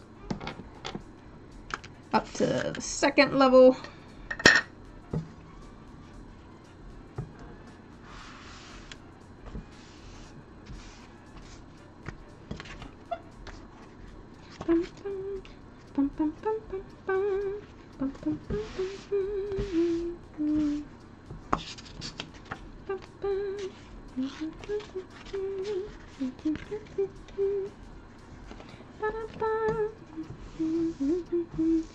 Alright. I might need to grab some more water. I'm running out of water in my little cup here. I guess we're starting with some of these guys. Let's get some of the dust off of them.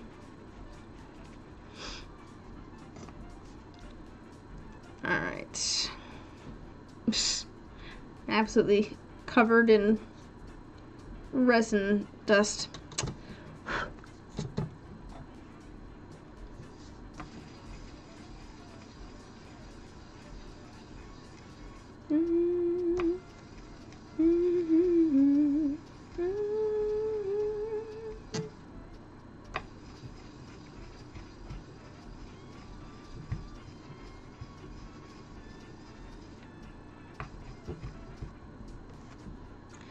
Alright, there's our first one ready for the polishing tumbler.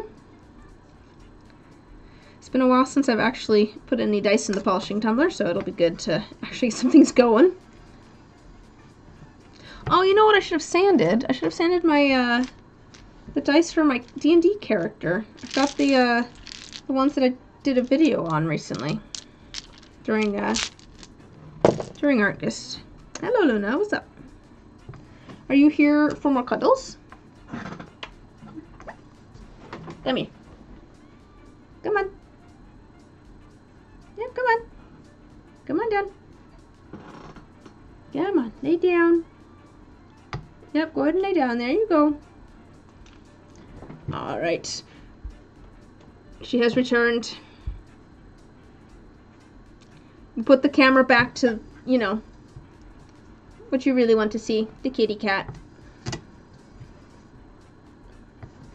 The cat is back. She has returned for more cuddles. Maybe she got too warm sitting on my lap before.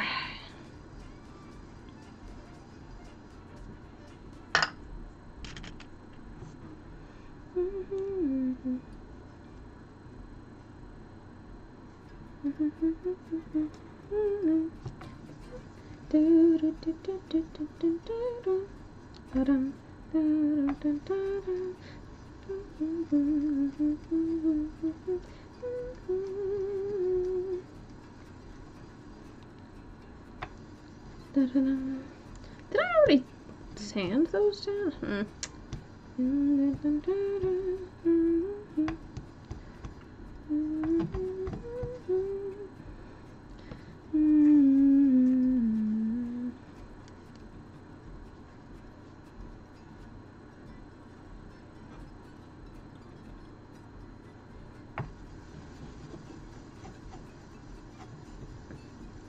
All of my cats are very cuddly. Or if not cuddly, they at least want to come hang out wherever I'm at. I feel like they've got like their different times and places that they like to be cuddly. Like, if I go and take a nap in the middle of the day, that's when Koshi's cuddly. She'll sometimes come and like lay in front of me here too on my desk if I'm trying to like type things. But if I go and take a nap in the middle of the day, she'll come and join me and crawl under the covers and want all the cuddles. Luna likes to come sit on my lap here, and she'll sometimes, if I'm laying in bed, usually in the evening, she'll come and lay on top of me for just a little bit, until I move at all, and then she's like, oh gosh, I gotta leave, bye. Not just likes to, she likes to cuddle at night. I usually wake up in the morning and she's like asleep beside me. That's not.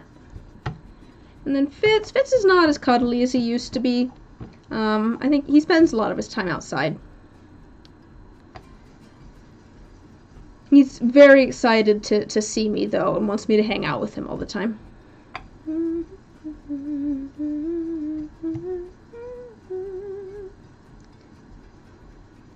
Alright.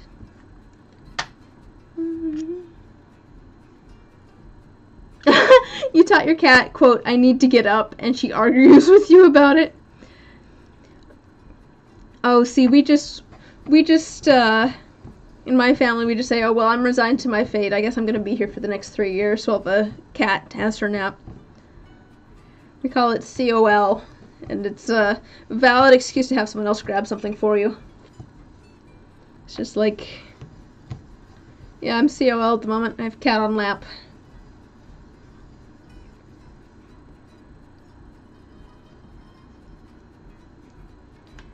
Oh, it's so funny though sometimes. I'm gonna tell my brother a little bit. Sometimes, like, I don't know, say Koshi's in the kitchen, eating her food. Koshi's a very nervous cat. So, like, if she's in there eating food and then you walk in and start making a bunch of noise, she'll get very scared and she'll leave. And so, sometimes my brother will, like, turn on a light and walk into a room and just be like, oh, sorry, and, like, turn off the light and leave. And I'm like, you can... Oh, speaking of turning off the light, apparently that light is dead. It's been not quite 2 hours. I need to plug that in and charge it some more. And it's like, you can go in there. It's okay. He's like, I don't want to disturb Koshi. It's like, bro.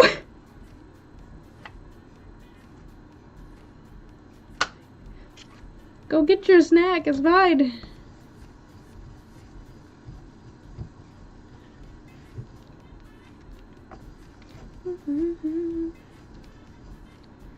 I can't talk though. I'm a pushover for the cats too. Aren't I? Am I a pushover? Am I a pushover for you guys? Oh, it is. Where's the which side's needed? That one, that one, and that one. Okay.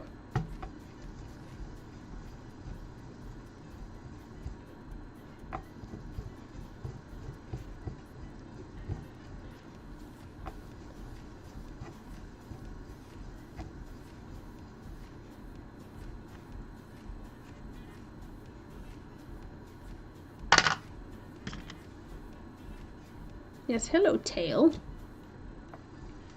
Are we here to help? Are we here to help? I do like the paws here that are just sticking out. She looks very comfy.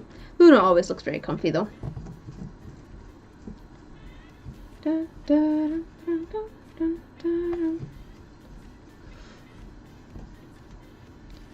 You came back because my sniffles were going away.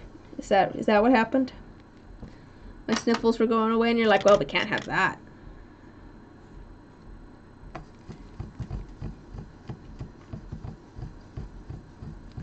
Yeah, she's so happy to be here. I know what the people actually want to see. They don't want to see this. They want to see the kitty cat. She likes to hang out whenever I'm doing anything, especially if I'm over here talking. She's very excited to be involved. Although at the moment I think she's very excited to nap.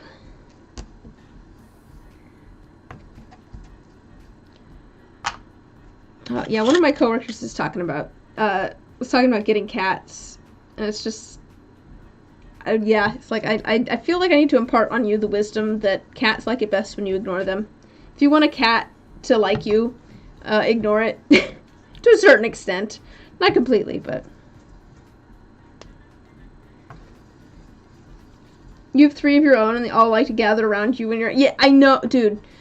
Yes, yes.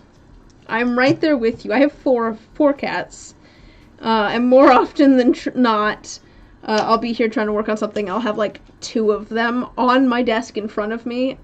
It's like, guys.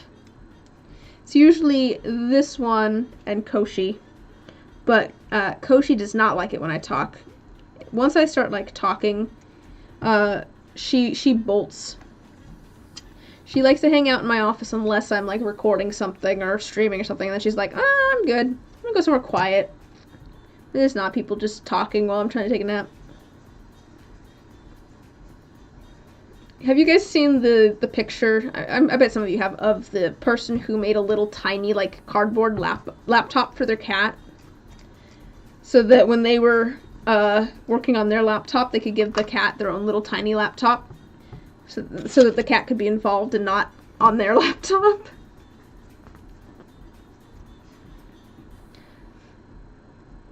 Your cat got a whole lot better with people since you put the curtain up in the doorway of your bedroom so she can still hide but come out when she's comfortable. Oh, yeah, that's nice. Yeah, the cats have plenty of hideaway spots in the house. Various closets and things. You have to try that. I wonder if it would work. Literally earlier, I've got a bunch of stuff on the corner of my desk.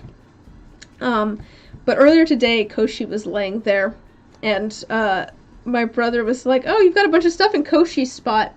And I was like, "No, I had a bunch more stuff on that corner of my desk, and it has since been shoved to the floor."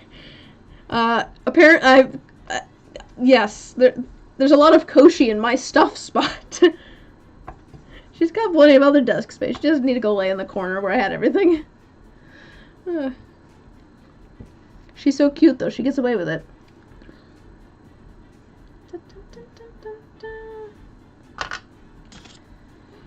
Oh, I should show you all of these vampire dice, although my light is broken now, so things might be a little bit darker.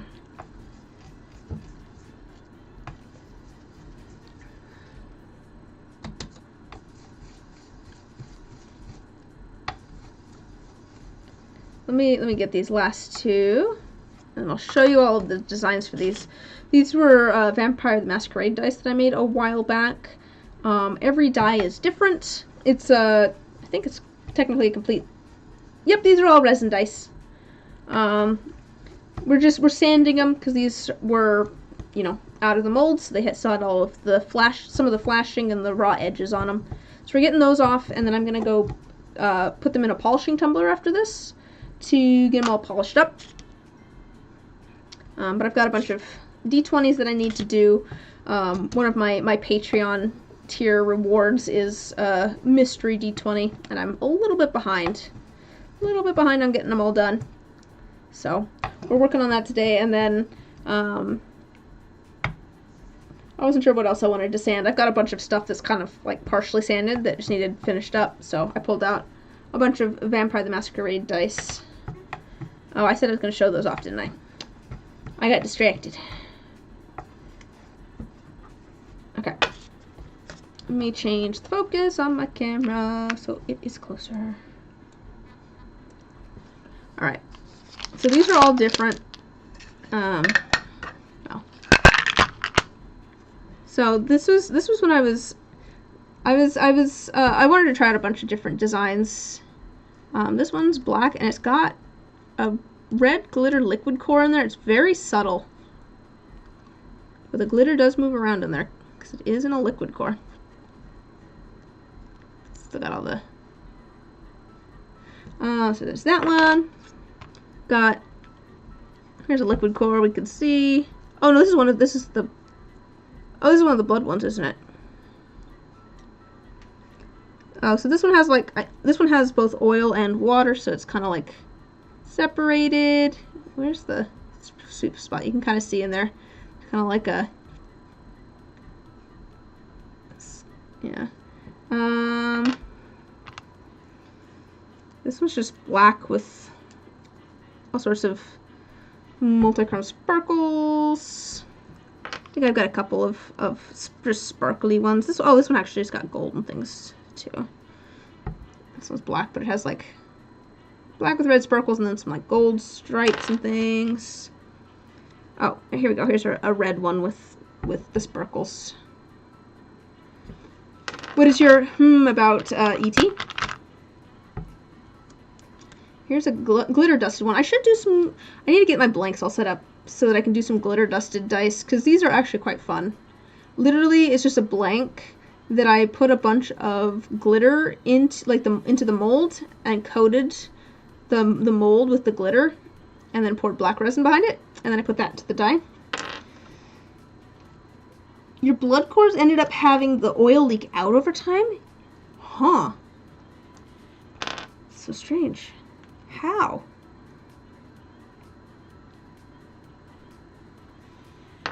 I have had some liquid cores that have failed where something broke, and I've ended up with them leaking, and it's like, well, what do I do with this now? I don't know. This one, I almost need a light behind this one. This one has moss in it. I don't know if you'll be able to... Oh yeah, you can kind of see.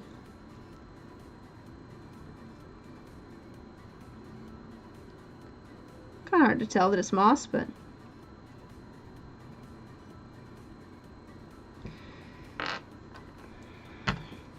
Yeah, to be fair, that's kind of one of the reasons that I'm debating whether I want to do more shaker charms or not.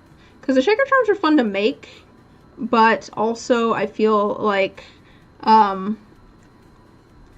there's such a chance for them to leak, and I don't like how much of a chance there is for them to leak.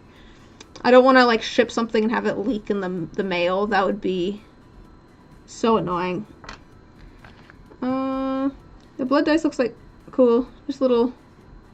Oh, a little tired. I get that. I stayed up way too late last night and then had to get up semi-early this morning.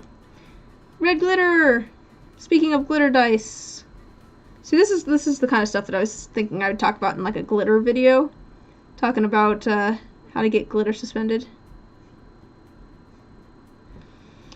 It got past the UV resin seal and it's leaking between the outside of the core and the epoxy. That's so strange. So it's like around the core. So weird. Here's a feather. I should do more with feathers. Feathers are always cool.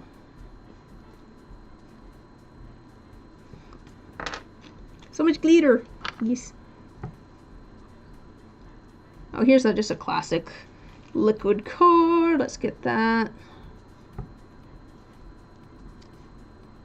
There you go. You can see all the glitter moving in there. This was one that I put some stickers onto. A blank. Solid red blank with stickers.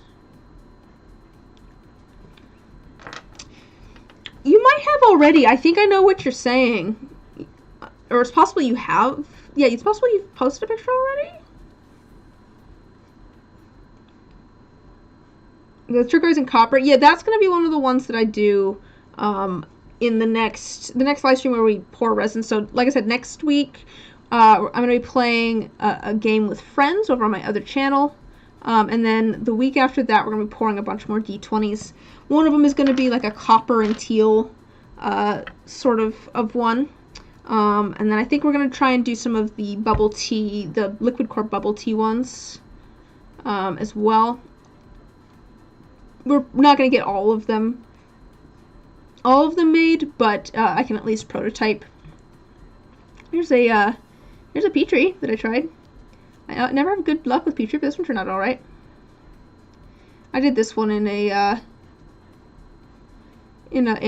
blank as well. Don't tempt you? Don't tempt you with what? The turquoise and copper dice?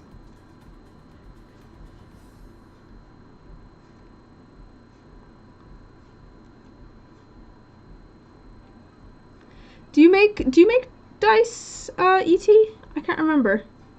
What do we talk about? This was just black and red and things. That's all. So that's all the vampire ones.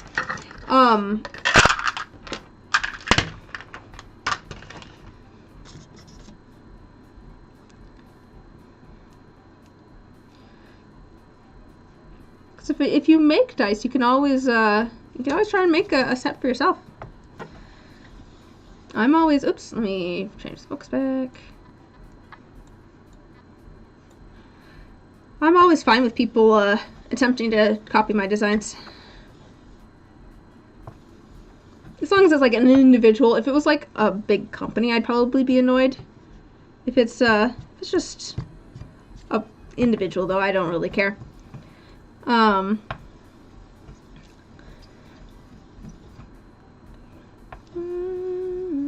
I think some of it is just that I've seen how things... Oh, you borrowed your neighbor's air compressor from him for a while. That's fair. So many other hobbies. Yeah. It's hard to pick just one. I know that no two people are gonna make the exact same set of dice, even if you're trying to like copy something existing. It's going to turn out different. It's gonna end up with your sort of style and flair to it. Even if you use the exact same colorants and the exact same technique, it'll still end up looking different. So, I mean, I think that's part of the reason also that I make videos and post them. It's like, yeah, try it out. Go ahead and try out what I'm doing. See how it goes for you.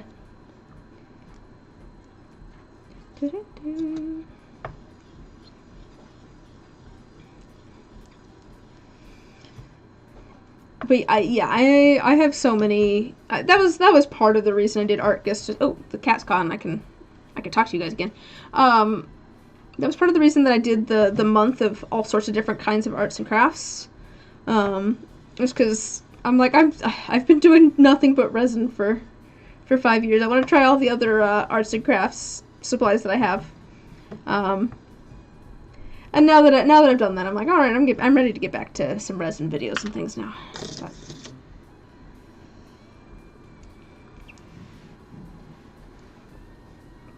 let's see, you've got your Magic the Gathering, One Piece, reptiles, wood turning, making fishing lures and bait. Oh, hey, I have a question for you about fishing lures and bait. Are you using like the plastisol stuff that you can remelt? I was kind of looking at that stuff for one of the things that I did during Artgist was I tried making a picky pad, which is kind of fun. But the thing with silicone is that it's kind of a one-time use. And I'm wondering if the plastisol would work better. I don't know if you saw that video or not. I can show you what I'm talking about. There it is. Warning, if you don't like lots of tiny holes, look away for a second. But it's this, and you can literally just like pull all of the beads and stuff out of it. This was made out of silicone, which is a bit of a waste because it's one-time use, and it's like I have a big chunk of silicone left. It is very satisfying to pick at, though. But I'm wondering if plastisol would work better as a clear like base for this that I could then remelt. What do you think, as someone who's worked with it before? Is it sticky, or would it, does it feel similar to silicone? What's the texture like? Turns into a hard plastic? What? This is a different thing. Then.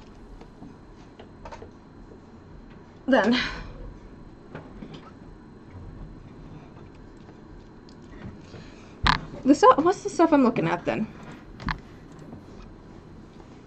I think it's plastisol. Yeah, plastisol. There's different like I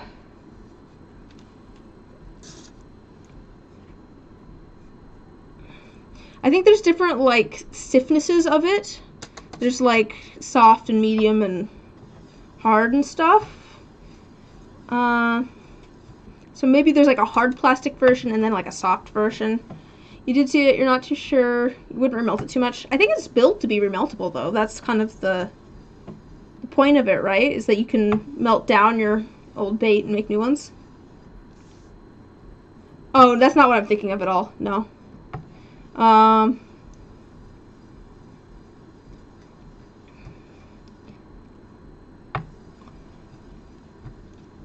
This is more like here I think I can find a yeah, this is stuff for making like like fake worms and things. Wouldn't do it too much. I think it does break down, right, as you melt it more and stuff, but I'm just trying to find something that would work as an alternative. Basically a remeltable silicone. I'm not using it for molds, so it doesn't need to be the strongest stuff, but that's kind of where I'm going. Something that could be similar to like a silicone sort of texture, but that I could remelt and use multiple times. That's fair though, that you might not want to melt it too much. Like I said, I'm sure. I bet it breaks down over time, but it'd be more than the silicone, which is just gonna be completely waste and usable once. At least 4 times. See that's better than the silicone. So, it's something. But the texture, do you think would be similar? That was the thing I was trying to figure out, was whether the texture would be similar to like the silicone. Here's these, by the way. Where's my? Why is it not focusing? Oh, there we go. My light went out, so you don't get to see them the best. And my camera also likes to turn things blue, but orange. They're ready to be polished. So we got our Vampire the Masquerade dice, our orange D20s, and then also some of these. And then some of these all sanded. They look like coral. Yeah! I do like doing just a good old-fashioned dirty pour at some point. Putting all the colors into the cup and pouring them. Ooh, creamsicles, yeah. I had someone recently tag me on Instagram with that they'd made ice creamsicle dice. Apparently it was inspired by a set that I'd made a long while back. I was like, oh, that's so sweet. Not super sticky, a little tacky the first day, but not too bad. Okay.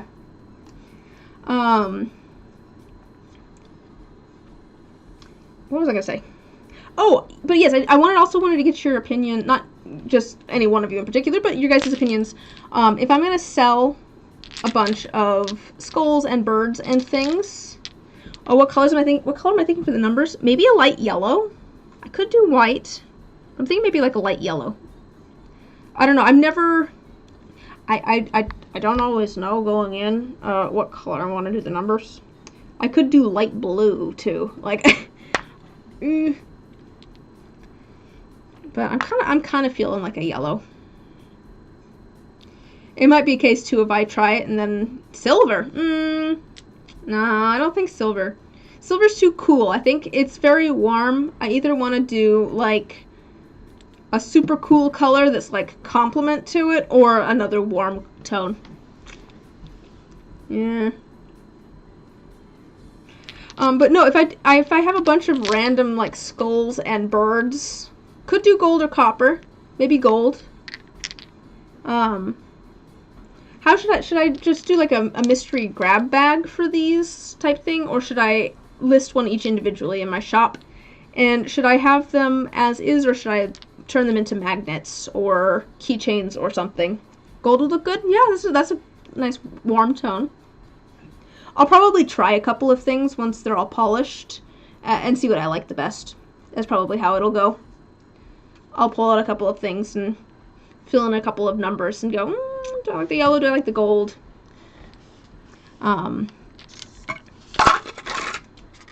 But I think these are ready to go into the polishing tumbler now. So I'm probably going to call it here. Go get that done. As mentioned, I will not be streaming here next week. I will be streaming on my other channel. Should I get a link to that? Should I can find a link for my other channel? In here? I don't know. I don't have any cats in here. I should get a little cat mold. That'd be cute. You think a mystery? Magnets or keychains?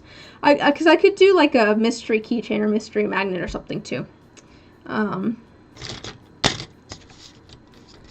It's one of those things though, if I don't know which people are more likely to get, I feel like people might be more likely to purchase things if they know what they're going to get, but people do also like mystery sets. So, you know, I don't know. Let me find my other channel here. I don't... I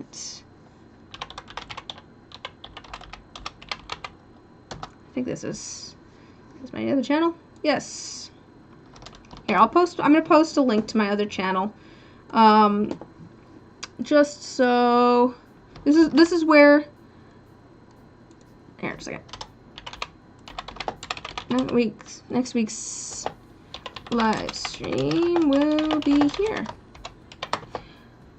Oh my gosh, if I could type. Ah, that's fair. Like the mystery. So yes, the next week's live stream will be on my other channel. I'm going to be playing Headliners with some friends, which should be fun. And then the week after that, I'll be back over here pouring some resin, making some more D20s. So hopefully I will see you guys there for both of those. I've got a bunch of video stuff that I'm working on. I've got a bunch of live streams lined up, a lot of ideas for them. We're gonna make molds at some point, all sorts of things. So you guys will definitely hear from me soon. But thanks for hanging out. I'm gonna go get other stuff done. I'll see you guys when I see you guys.